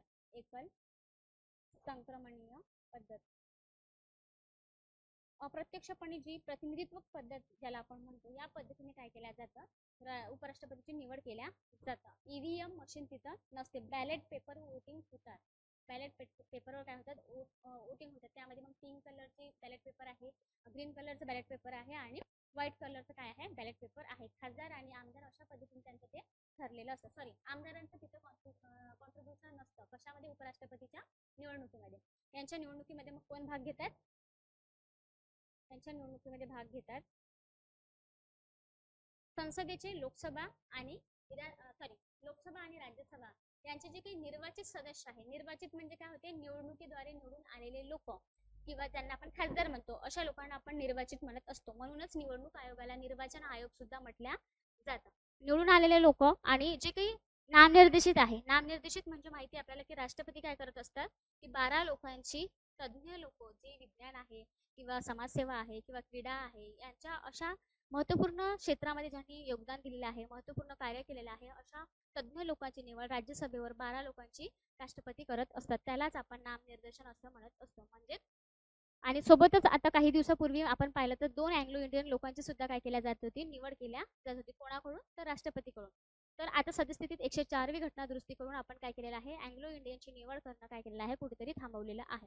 असे जे काही नामनिर्देशन झालेल्या लोकांची निवड हे आहे, म्हणजे निवडून आलेले लोक असतात किंवा मग नामनिर्देशन झालेले लोक असतो, या लोकांची हे लोक काय करतात, उपराष्ट्रपतीच्या निवडणुकामध्ये भाग घेतात आणि उपराष्ट्रपती पदाला निवडून देत असतात. लोकसभा आणि राज्यसभेचा या दोन्ही सभागृहाचा समावेश आपल्याला कशामध्ये पाहायला मिळतं, तर उपराष्ट्रपतीच्या निवडणुकीमध्ये. यामध्ये विधानसभा कोणतेही कॉन्ट्रीब्युशन्स करत नाही. कोणतेही विधानसभेचे आमदार, खासदार, विधान परिषदेचे आमदार, खासदार निर्वाचित असो की नामनिर्देशित असो, कोणीही त्यामध्ये सहभाग घेत नाही. ह्या गोष्टीवर काय केला जातं, प्रश्न विचारल्या जातात, हे तुम्हाला माहिती असायला पाहिजे. ओके, अशा पद्धतीने काय होते यांची निवडणूक होते. बघा सेवा शर्ती. सेवा शर्तीमध्ये म्हणजे काय होतं की उपराष्ट्रपतीची विशिष्ट सेवा शर्ती आहे की जसं आपण ते पदावर राहत असताना किंवा पद भूषण करत असताना ते इतर कोणत्याही पदावर नसायला पाहिजे. म्हणजे आर्थिक लाभाचं पद, आर्थिक लाभाच्या पदावर ते नसायला पाहिजे. कारण आर्थिक लाभाच्या पदावर जर ते असेल तर अशा वेळेस त्यांना इकडली जॉब घ्यायची, तिकडली जॉब घ्यायची आणि कुठेतरी मग काय होऊ शकतं, काही गोष्टी चुकीच्या होऊ शकतात. यासाठी आपण सांगितलं की काहीतरी सेवा शर्ती, काही अटी असायला पाहिजे की त्यांनी कोणत्याही पदावर नसायला पाहिजे, कोणताही आर्थिक लाभ त्यांनी घ्यायला नाही पाहिजे. पण याला अपवाद काय आहे, जर ते एखादा राष्ट्रपती असेल, एखादा उपराष्ट्रपती असेल किंवा एखादे मंत्री असेल तर ते त्याला काय आहे, अपवाद आहे. ते मंत्री असेल, एखादे राष्ट्रपती असेल, उपराष्ट्रपती असेल तर ते तिकडलं पद सोडून इकडलं पद काय करू शकतात, जॉईन करू शकतात. म्हणजे त्यांनी निवडणूक झाल्याच्या नंतर ते त्या पदाचा राजीनामा द्यायचा असतं आणि हे पद, नवीन पद त्यांनी काय करायचं असतं, स्वीकारायचं असतं. अशा पद्धतीच्या सेवा शर्ती तिथं त्यांनी सांगितलेल्या आहे. त्यानंतर आपण सांगू शकतो की उपराष्ट्रपतीला सुद्धा त्यांच्या कार्यकाळामध्ये कोणत्याही पद्धतीचे काय केल्या जाते, त्यांना अटक केल्या जात नाही. दिवाणी जर समजा काय त्यांच्या वैयक्तिक कारणासंदर्भात जर त्यांच्यावर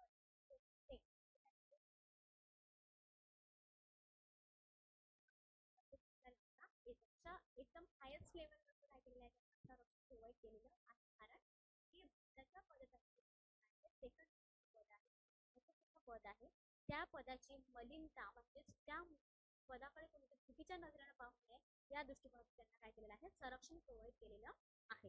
हे आपण इथं सेवा शर्तीमध्ये सांगू शकतो. आता 66(3) किंवा 4 मध्ये ह्या गोष्टी पाहायला मिळतात. पात्रता. पात्रता म्हणजे काय होतं, त्याला आपण अर्हता म्हणतात. अर्हता शब्दाला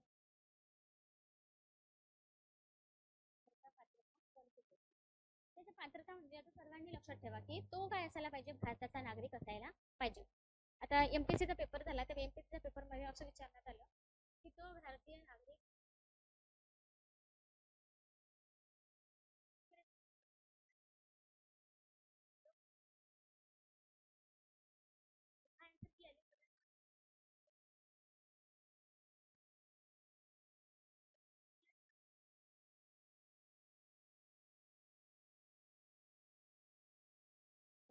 भारतीय नागरिकच असायला पाहिजे. हे काय आहे, एक महत्त्वपूर्ण सेंटेन्स.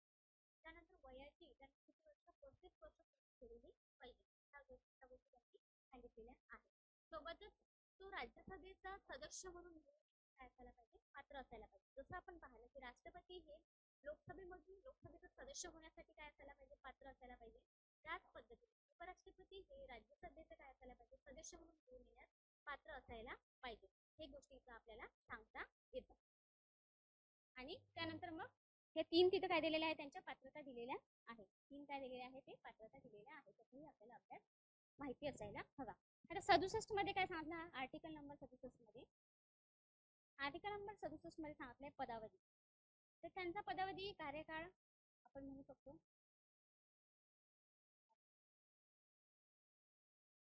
कार्यकाळ हा 5 वर्षाचा असतो, बरोबर आहे. आणि जर त्यांना कार्यकाळ पूर्ण व्हायच्या आधी जर राजीनामा द्यायचा असेल तर तो राजीनामा ते आपल्या उपराष्ट्रपतीकडे देत असतात. हे पण आपल्याला माहिती असायला हवं. ओके, पदावधी कार्यकाळ 67 मध्ये हे दिलेल्या बाबी आहे. आता 69 मध्ये काय आहे, शपथ. आता कधी काय होतं, राष्ट्रपतीकडे ते शपथ घेतात, पण राष्ट्रपतीच्या काही कारणामुळे ते अब्सेंट असेल किंवा राष्ट्रपतीने नियुक्त केलेल्या व्यक्तीसमोर काय केलं जातं, मग उपराष्ट्रपती हे शपथ घेत असतो. राष्ट्रपती कोणाकडे शपथ घेतात, राष्ट्रपती सर्वोच्च न्यायालयाचे सरन्यायाधीश यांच्याकडून शपथ घेतात. किंवा सरन्यायाधीशाचं जर पॉसिबल झालं नाही तर अशा वेळेस सरन्यायाधीश इतर ज्येष्ठ व्यक्तीची किंवा इतर व्यक्तीची जी काही व्यक्तीची त्यांनी निवड केली त्या व्यक्तीसमोर काय करतात, राष्ट्रपती शपथ घेतात. उपराष्ट्रपती कोणाकडे शपथ घेतात, तर राष्ट्रपती शपथ घेतात. आणि राष्ट्रपतीकडे शपथ घेत असताना जर राष्ट्रपतीचं पॉसिबल झालं नाही तर अशा वेळेस राष्ट्रपतीने जे काही व्यक्तीचे नामनिर्देशन केलेलं आहे त्या व्यक्तीकडे काय करतात, उपराष्ट्रपती शपथ घेतात. अशा पद्धतीचं आर्टिकल 69 मध्ये काय केलेले आहे, शपथेच्या बाबी सांगितलेल्या आहेत. ओके. त्यानंतर मग 71 मध्ये जर उपराष्ट्रपतीच्या निवडणुकी संदर्भात काही प्रॉब्लेम क्रिएट झालेले आहे, काही क्रायसिस क्रिएट झालेले असेल तर अशा वेळेस आपल्याला माहिती आहे की हायकोर्टमध्ये ही केस जाणार नाही. ही केस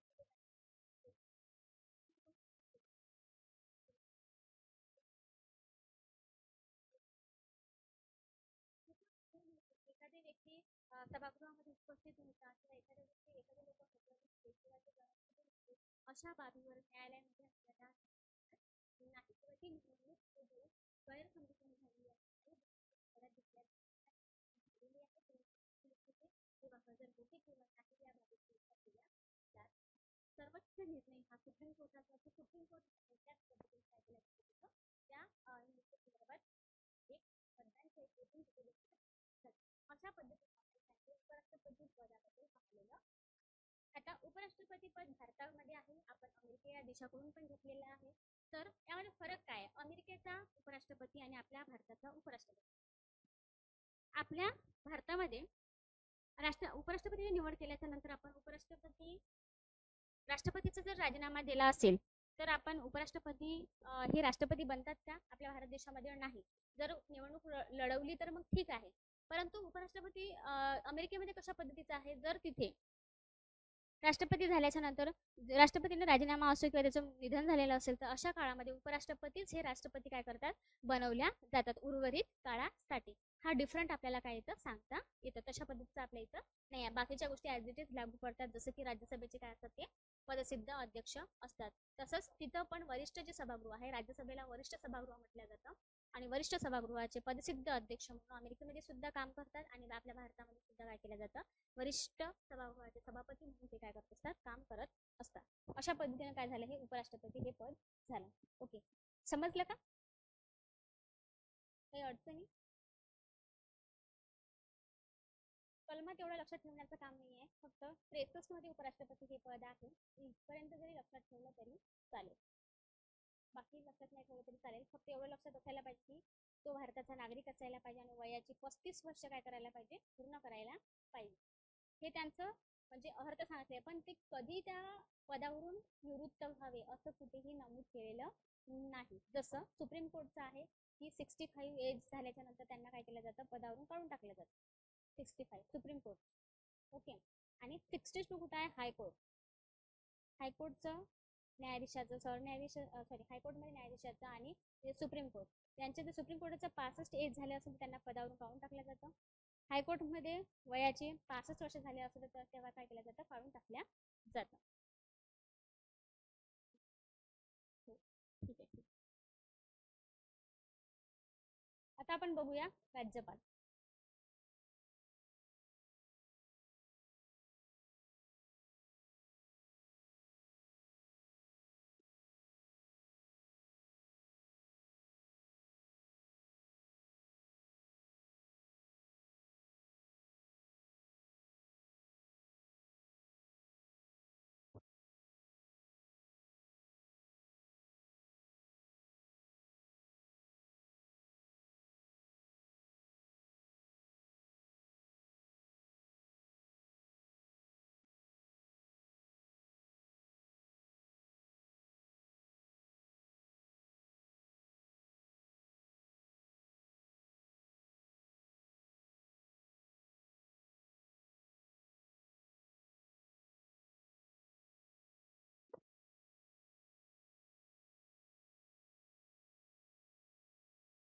राज्यपाल हे सुद्धा पद काय आहे, महत्त्वपूर्ण आहे.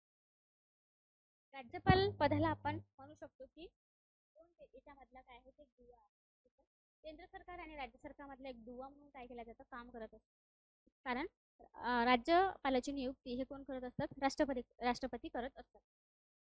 म्हणून मग याचं पण महत्त्वपूर्ण काय आहे, आपल्या इथं देशामध्ये एक महत्त्वपूर्ण स्थान आहे.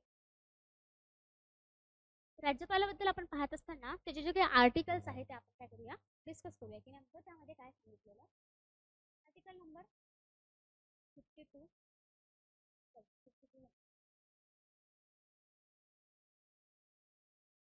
मध्ये राष्ट्रपती आहे. 152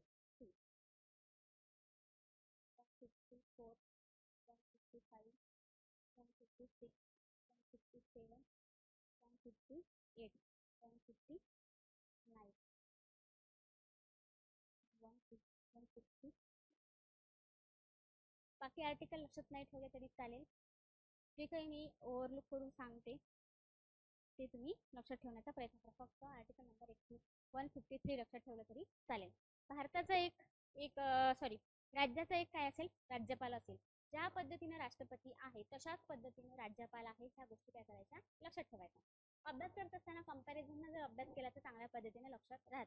जसं केंद्र सरकारमध्ये राष्ट्रपतीची भूमिका आहे, जसं केंद्र सरकारमध्ये कायदेमंडळाचा एक अविभाज्य अंग म्हणून राष्ट्रपती काम करतात, तशाच पद्धतीचं काम आपल्या राज्यामध्ये एक कार्यकारी मंडळाचा कायदेमंडळाचा एक अविभाज्य भाग म्हणून काय केलं जातं, तर राज्यपाल काम करत असतात. बरोबर. जसं विधानसभा आहे आणि विधान परिषद आहे, यांच्यामध्ये जर एखादं विधेयक पास केल्याच्या नंतर जसं विधानसभेकडून विधान परिषदेकडे जातं आणि विधान परिषदेने पास केल्याच्या नंतर राज्यपाल काय करतं, त्यावर अंतिम निर्णय देतं आणि विधेयकाचं काय होतं, कायद्यात रूपांतर होतं. हे झालं आपल्याला कंपॅरिझन करून गोष्टी लक्षात ठेवायच्या. एखाद्या वेळेस तुम्ही अभ्यास करत असताना राष्ट्रपती रीड केल्याच्या नंतर तुम्हाला इनडायरेक्टली राज्यपाल समजायला पाहिजे. सोबतच आता जसं पीएम आहे म्हणजे प्राईम मिनिस्टर, पंतप्रधान आहे. पंतप्रधानाचं कार्य ज्या पद्धतीचं आहे त्याच पद्धतीने राज्यामध्ये सीएमचं कार्य आहे, ज्यालाच आपण काय म्हणतो, चीफ मिनिस्टर म्हणजेच मुख्यमंत्री. यांचं सुद्धा काय आहे काम, ॲज इट इज तशाच पद्धतीचं आहे. काही अपवादात्मक गोष्टी असतात, त्या अपवादात्मक गोष्टी काय करायच्या असतात, मग लक्षात ठेवायच्या असतात. कारण ज्या पद्धतीने राष्ट्रपतीला लष्कर विषयक अधिकार आहे, परराष्ट्र विषयक अधिकार आहे, तशा पद्धतीचे राज्यपालाला काय नाही आहे, लष्कर विषयक आणि परराष्ट्र विषयक अधिकार नाही आहे.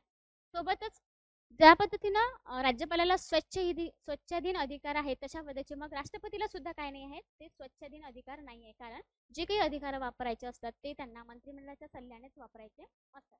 ह्या जे काही बारीक सारीक गोष्टी असतात हे इथं आपल्याला लक्षात ठेवायच्या असतात. ओके. ह्या अशा पद्धतीने जर आपण तुलनात्मक अभ्यास केला, लोकसभा म्हणजेच ॲज इट इज महाराष्ट्रामधील किंवा आपल्या राज्यामधील काय आहे, तर विधानसभा आणि तिकडली राज्यसभा, केंद्र सरकारमधली राज्यसभा ॲज इट इज काय आहे, विधानसभा आहे. अशा पद्धतीने काय करायचा, अभ्यास करायचा. एखाद्या वेळेस राष्ट्रपती वाचल्याच्या नंतर डायरेक्ट आपल्याला राज्यपाल समजायला पाहिजे आणि एखाद्या वेळेस लोकसभा समजल्याच्या नंतर लगेच आपल्याला काय करायला पाहिजे, विधानसभा समजायला पाहिजे. कारण ॲज इट इज त्या गोष्टी तिथं लागू पडतात. काही अपवादात्मक गोष्टी सोडल्या तर त्या अपवादात्मक गोष्टीवर अनेकदा पेपरमध्ये क्वेश्चन विचारला जातात. आता बघा 153 मध्ये भारताचा एक काय असेल, भारताचा नाही, राज्याचा काय असेल, एक राज्यपाल असेल. राज्याचा एक राज्यपाल असेल.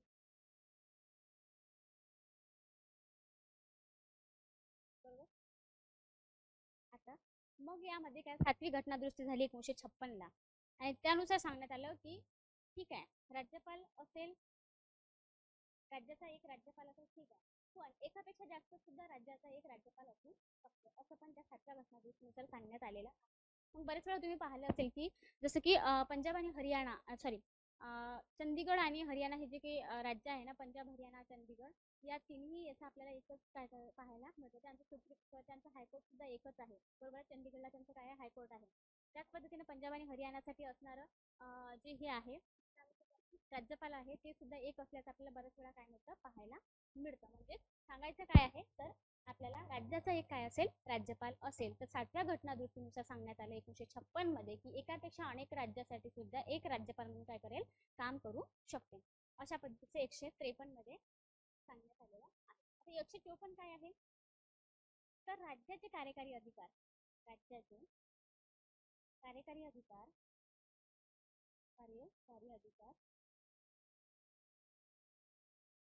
राज्यपालाच्या नावाने चालेल. कारण राज्यामध्ये प्रथम नागरिक म्हणून कोण पाहणार, राज्यपाल पाहणार. म्हणून राज्याचे कार्यकारी अधिकार हे राज्यपालाच्या नावाने चालणार. आता कार्यकारी अधिकारामध्ये आपल्याला माहिती आहे, आपण जेव्हा पाहतो की राज्यपालाचे कार्यकारी अधिकार आहे किंवा मग कायदेविषयक अधिकार आहे, आपण म्हणू शकतो की मग विविध नियुक्त्या संदर्भात कार्य आहे, ह्या जेव्हा आपण पाहतो तेव्हा आपल्याला लक्षात येते की कार्यकारी अधिकारांमध्ये विविध अध्यक्ष निवडणे, विविध हे आहे जे आपण म्हणतो की जसं की लोकसभा निवडणूक आयोग आहे, राज्य निवडणूक आयोग आहे, यांच्या जर हे घ्यायची असेल, यांची जर निवड करायची असेल तर मग राज्यपाल काय करत असतात, त्यांची निवड करत असतात. अशा अनेक निवडणुकीच्या संदर्भाचा निर्णय किंवा मग विद्यापीठाचे कुलपती बनण्याचा हे काय आहे, राज्यपालाला अधिकार असतं. राज्यपाल प्रत्येक आता देशात आपण जर पाहिलं, प्रत्येक राज्याचा जो काही राज्यपाल असतो तोच याच्यामधला काय असतं, विद्यापीठाचा कुलपती असतो. कुलगुरू वेगळा आणि कुलपती वेगळं. कुलपती हे एक हायेस्ट पोस्ट आहे, हे आपण इथं सांगू शकतो. म्हणजे हे राज्याचे कार्यकारी अधिकार हे राज्यपालाच्याच नावाने चालत असतात. कोणत्याही गोष्टी असो, कोणतेही कायदा असो, कोणत्याही तरतुदी असो, राज्यपालाच्याच नावाने काढल्या जातात. म्हणून काय आहे, महत्त्वपूर्ण योगदान आपल्याला किंवा महत्त्वपूर्ण पद आपल्याला राज्याचे. त्यानंतर 154 मध्ये आहे निवडणुका.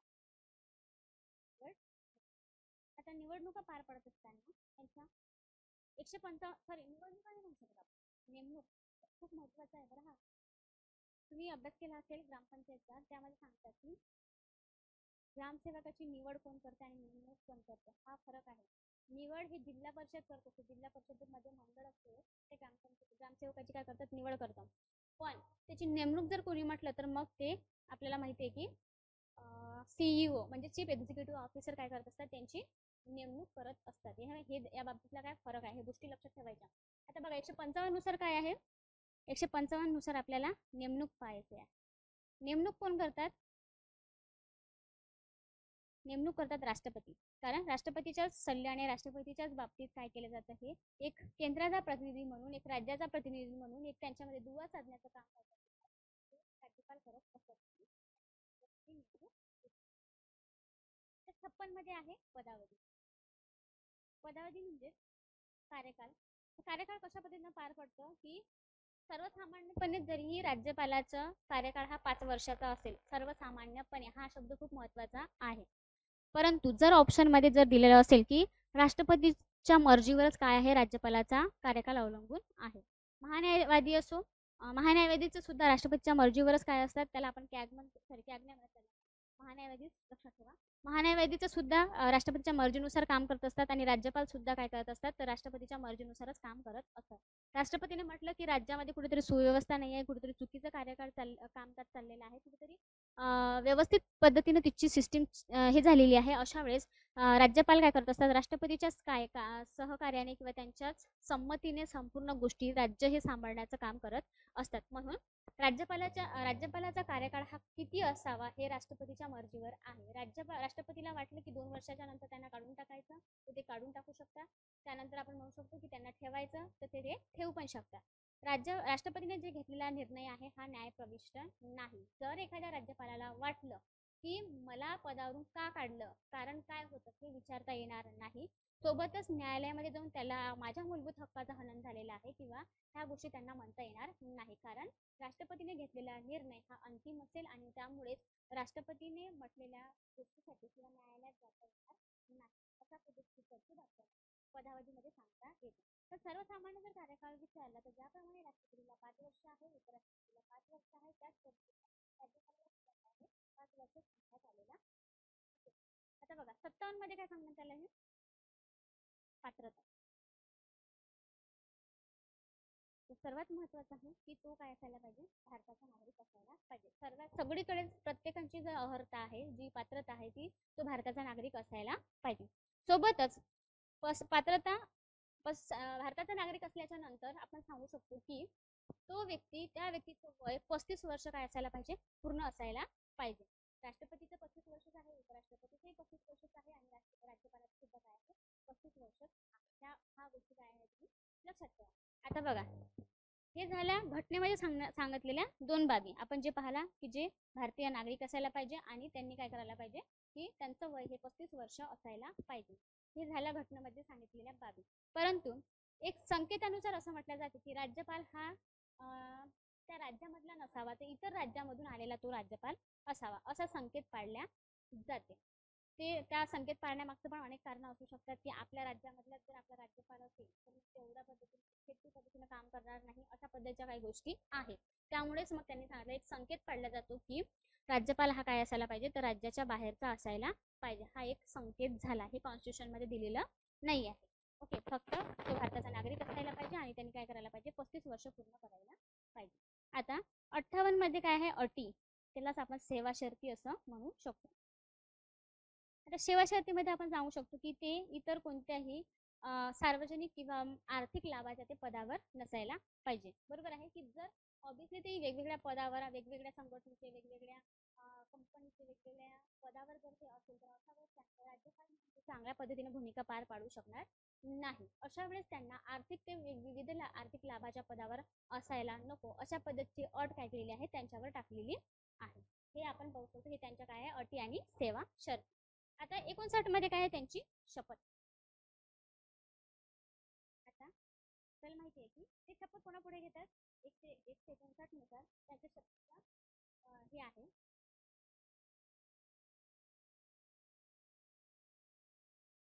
कोणाकडे शपथ घेतात तर ते शपथ राष्ट्रपतीकडे घेतात. ऑब्विसली जे व्यक्ती निवड करणार असेल तेच काय करणार त्यांची शपथ पण त्यांच्या समोर ते घेणार. म्हणून राष्ट्रपतीकडे काय करतात राज्यपाल शपथ घेत असल्याचं आपल्याला सांगता येतात. बरोबर आहे. राज्यपालासमोर काय करतात ते शपथ घेतात. सॉरी राज्यपाल हे राष्ट्रपतीकडे काय करतात शपथ घेतात. शपथविधी पार पाडत असताना मग त्यांच्या शपथेच्या याच्यामध्ये नमूद केलेल्या बाबी असतात की त्यांना शपथ घेत असताना अशी शपथ घ्यावं लागतं की असं त्यांचं नाव घ्यावं लागतं. म्हणजे फॉर एक्झाम्पल आपण क ख ग असं अशा पद्धतीने नाव घ्यावं लागतं. आणि नाव घेतल्याच्या नंतर आपण म्हणू शकतो की मी जे काही भारत देशामध्ये असणारं जे संविधान आहे या संविधानाचं मी काय करेल मान ठेवेल. त्या पद्धतीने मी वागण्याचा प्रयत्न करेल नाही मी प्रयत्न करते. आणि सोबतच आपण म्हणू शकतो की इतर माझ्या देशातील एकता आणि एकात्मता जपण्यासाठी, सार्वभौमत्व जपण्यासाठी मी महत्त्वपूर्ण योगदान देईल अशा पद्धतीच्या त्या शपथेमध्ये काय दिलेला असतो नमुना दिलेला असतो. आपण जेव्हा परिशिष्ट पाहिले त्या परिशिष्टामध्ये आपण सांगितलेले आहे की जे काही परिशिष्ट नंबर 3 आहे त्या परिशिष्ट 3 मध्ये सांगितलेले आहे शपथेचे नमुने दिलेले आहे. परंतु त्या शपथेच्या नमुन्यामध्ये किंवा त्या अनुसूचित 3 मध्ये परिशिष्ट 3 मध्ये राष्ट्रपती, राज्यपाल आणि उपराष्ट्रपती यांच्या काय म्हणू शकतो आपण शपथेचे नमुने दिलेले नाही. तर मंत्री असो किंवा आमदार असो, खासदार असो यांच्या शपथेचे नमुने हे अनुसूचित 3 मध्ये दिलेले आहे. पण प्रत्यक्षात जर आपण विचार केला तर आपल्याला माहिती आहे की राष्ट्रपतीचं शपथ 60 नुसार दिल्या जातं. त्यानंतर उपराष्ट्रपतीची 69 नुसार दिल्या जातं आणि 159 नुसार राज्यपालाची शपथ दिली जातं. असे 3 जे आहे हे पद अनुसूचित 3 मधून काढण्यात आलेले आहे. कारण की स्पेशल त्यांच्यासाठी काय आहे आर्टिकल दिलेले आहे. त्या आर्टिकलमध्ये त्यांच्या शपथेचे दिलेले त्यांना संविधानाप्रती काय करायला आहे संविधानाप्रती त्यांना निष्ठा ठेवायची आहे. सोबतच एकता आणि एकात्मता करण्यासाठी किंवा सार्वभौमत्व जपण्यासाठी त्यांना प्रयत्न करायचा आहे. आणि समाजामध्ये वावरत असताना एक उच्च पदावर योग्य पद्धतीने वावरणं काय आहे गरजेचं आहे. याची सुद्धा काळजी त्यांना घ्यायची आहे. बॅकग्राऊंड साऊंड खूप येत आहे ना तुमचा आवाज येत नाही व्यवस्थित. ओके. बॅकग्राऊंड साऊंड तर इथे तर सध्या काही नाही आहे. पण आता बघा एकदा मी थोडं माईकचं दूर गेला असेल ना म्हणून नसेल येत. आता येतो का आवाज प्रीती मॅडम.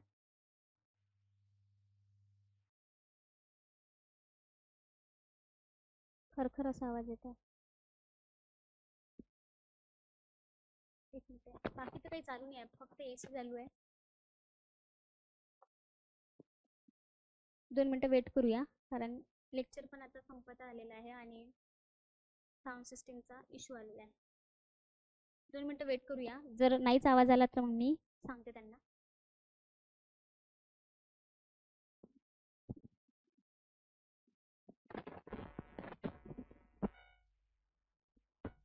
हॅलो. तुमचा नेटवर्कचा इश्यू काही आहे का. नेटवर्कचा इश्यू सुद्धा चेक करा. कधी कधी नेटवर्कचा इश्यूमुळे सुद्धा आवाज येत नाही.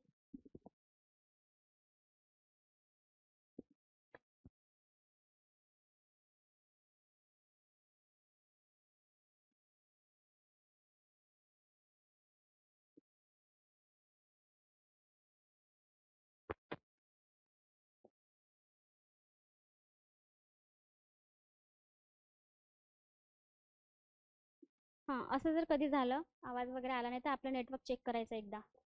नेटवर्कमुळे आवाज येत नाही खरखर आवाज येतो. इकडला पण कधी इश्यू असतो पण तरी मी एकदा सांगत आहे.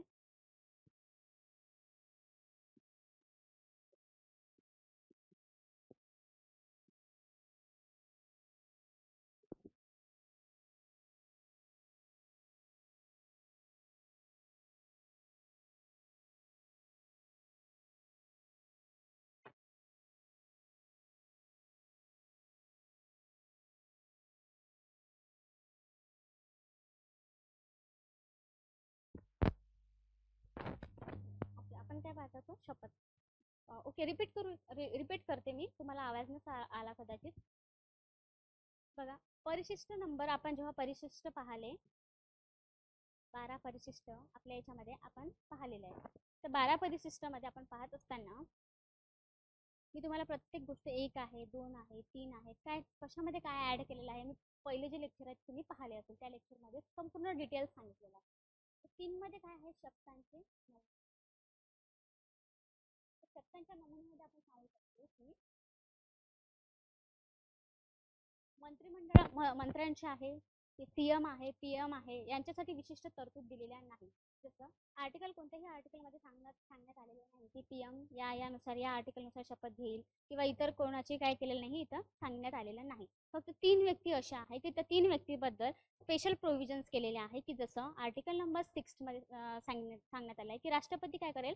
शपथ घेईल. कोणाकडे? सुप्रीम सर्वोच्च न्यायालयाच्या न्यायाधीशापुढे.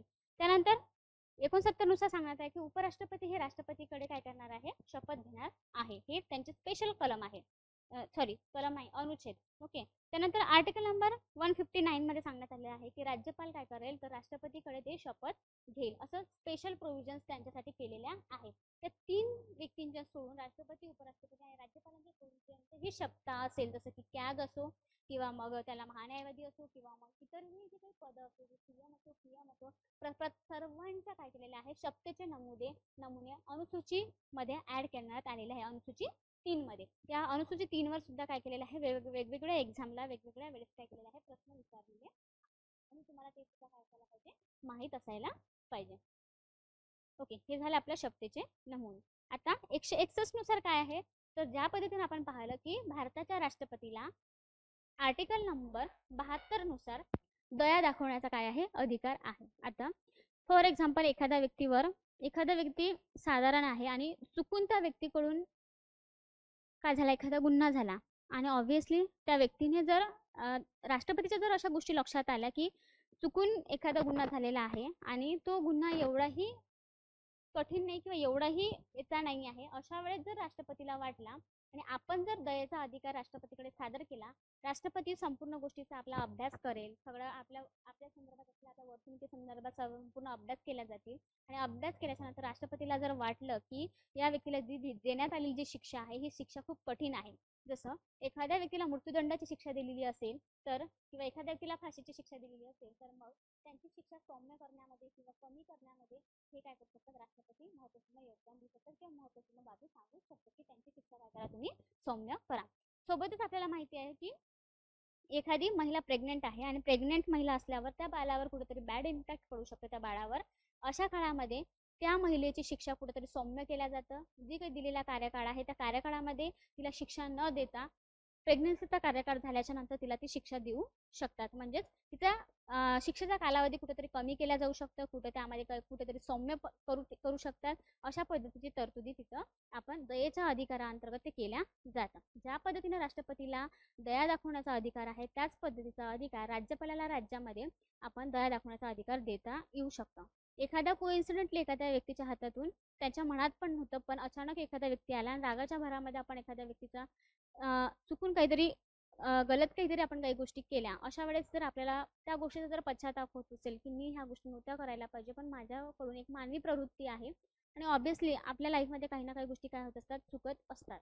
मग आपण जर राज्यपालाकडे गेल्याच्या नंतर राज्यपालाला दयेचा अर्ज आपण सादर केला, जर सुप्रीम कोर्टाने जर त्या व्यक्तीला म्हणू शकतो आपण मृत्यूदंडाची वगैरे शिक्षा दिलेली असेल तर त्या शिक्षेमध्ये सौम्यता आणण्यासाठी किंवा ती शिक्षा कमी करण्यामध्ये किंवा काही प्रमाणात ते शिथिल करण्यामध्ये काय करू शकतं? राज्यपाल महत्त्वपूर्ण योगदान देऊ शकतात. की त्यावेळेस काय केलं जातं? त्या व्यक्तीचं वर्तणूक वगैरे ह्या संपूर्ण बाबी चेक करून त्या व्यक्तीला तिथे न्याय दिला जाऊ शकतो. याला आपण म्हणू शकतो की जरीही सुप्रीम कोर्ट असो किंवा हायकोर्ट असो यांच्या विरोधात म्हटल्यापेक्षा आपण म्हणू शकतो की त्यांना सांगू शकतात की म्हणजे यांच्या वेळेस न्यायप्रविष्टता पण नाही आहे की आपण म्हणजे सुप्रीम कोर्ट म्हणू शकत नाही की माझा अपमान झालेला आहे आणि राष्ट्रपतीने अशा पद्धतीचा निर्णय दिला, मी त्यांना फाशीची शिक्षा दिलेली होती आणि राष्ट्रपतींनी सांगितलं की नाही फाशीची नाही तर ठीक आहे काही काळापर्यंत म्हणजे म्हणू शकतो ना आपण की मृत्यूदंड वगैरे किंवा आणखी आपण म्हणू शकतो की 10 वर्षाची शिक्षा दिली असेल तर मग कुठेतरी तुम्ही 5 वर्षच का केली, अशा पद्धतीचं सुप्रीम कोर्ट पण म्हणू शकणार नाही आणि हायकोर्ट सुद्धा म्हणू शकणार नाही. अशा पद्धतीचे हायर पॉवर जे आहे ते हायर पॉवर आपल्याला काय राज्यामध्ये राज्यपालाला दिलेले आहे आणि केंद्रामध्ये राष्ट्रपतीला दिलेलं आपल्याला पाहायला मिळते. हे त्यांच्या काय आहे महत्त्वपूर्ण बाबी आहे. आता याच्यात लक्षात ठेवण्यासारखी एकच गोष्ट आहे की जर राष्ट्रपतीला जशा पद्धतीने लष्करी म्हणजे काय होऊ शकतं की एखादा बॉर्डर आपण म्हणू शकतो ना, म्हणजे जे काही बॉर्डर सिक्युरिटी करतात त्यांच्या संदर्भात म्हणू शकतो, किंवा मग आता CRPF वगैरे असतात, किंवा इतर लष्करासंदर्भात काम करणारे जे लोक असतात यांच्या संदर्भात जर हे असेल, लष्करासंदर्भात जर काही दयेचा अधिकार द्यायचा असेल तर असे फक्त कार्य राष्ट्रपतीलाच करता येतात, तर तो अधिकार राज्यपालाला नाही आहे. परराष्ट्रविषयक काही बाबी असेल, परराष्ट्रविषयक संदर्भात काही बाबी असेल तर अशा संदर्भात निर्णय किंवा अशा बाबीचा निर्णय सुद्धा राष्ट्रपतीला घेता येतं. परराष्ट्र संदर्भात राज्यपालाचा काहीही संबंध नसतो. बरोबर आहे. ह्याही गोष्टी आपल्याला इथं लक्षात घ्यायच्या आहे. बाकी ॲज इट इज सगळे कार्यकारी अधिकार आहे, सोबतच त्यांचे कायदेविषयक अधिकार आहे, न्यायाधीशांच्या निवडणुका वगैरे करणं आहे, इतर काही लोकांच्या निवडणुका वगैरे करणं आहे. हे संपूर्ण अधिकार ज्या पद्धतीनं राष्ट्रपतीला आहे त्याच पद्धतीनं राज्यामध्ये राज्यपालाला आहे. ह्या गोष्टी आपल्याला काय मिळतं पाहायला मिळतात. त्यानंतर आपण सांगू शकतो की नीती आयोगाचं अध्यक्ष ज्या पद्धतीनं CM असतात, जे राष्ट्रपती त्याची निवड करत असतात, त्याचप्रमाणे मित्र हे महाराष्ट्रामध्ये असणारी एक संस्था आहे. त्या पद्धतीने नीती आयोग वेगवेगळे रिपोर्ट काढतात. त्याच पद्धतीने मित्र नावाची संस्था आपल्या राज्यामध्ये काय केलं जातं, वेगवेगळे रिपोर्ट काढत असतात की जसं राज्याची व्यवस्था कशा पद्धतीने काम करत आहे, कशा पद्धतीने एक थिंक टँकमधून काय करत असतात, काम करत असतात. तर CMची निवड करणं सुद्धा राज्यपालच करत असतात. म्हणजे मित्र याचे पदसिद्ध अध्यक्ष म्हणून काय करत असतात, CM काम करत असतात, आणि CMची निवड करणं हे काय आहे राज्यपालाचं काम आहे. अशा पद्धतीने त्यांचे कार्य, त्यांच्या जबाबदाऱ्या हे ठरवून दिलेल्या आहे. हे आपल्या कॉन्स्टिट्यूशनमधल्या दिलेल्या तरतुदी आहे. हे इथपर्यंत आलं का लक्षात? हे झालं आपले राज्यपाल. बाकी कलमा लक्षात नाही ठेवला तरी चालेल, पण ज्याही गोष्टी सांगितलेल्या आहे महत्त्वपूर्ण, त्यांचं पात्रता काय असायला पाहिजे, 35 वर्ष वगैरे, ह्या गोष्टी तुम्ही काय करा लक्षात ठेवण्याचा प्रयत्न करा. फक्त आर्टिकल 53 लक्षात ठेवलं तरी चालेल.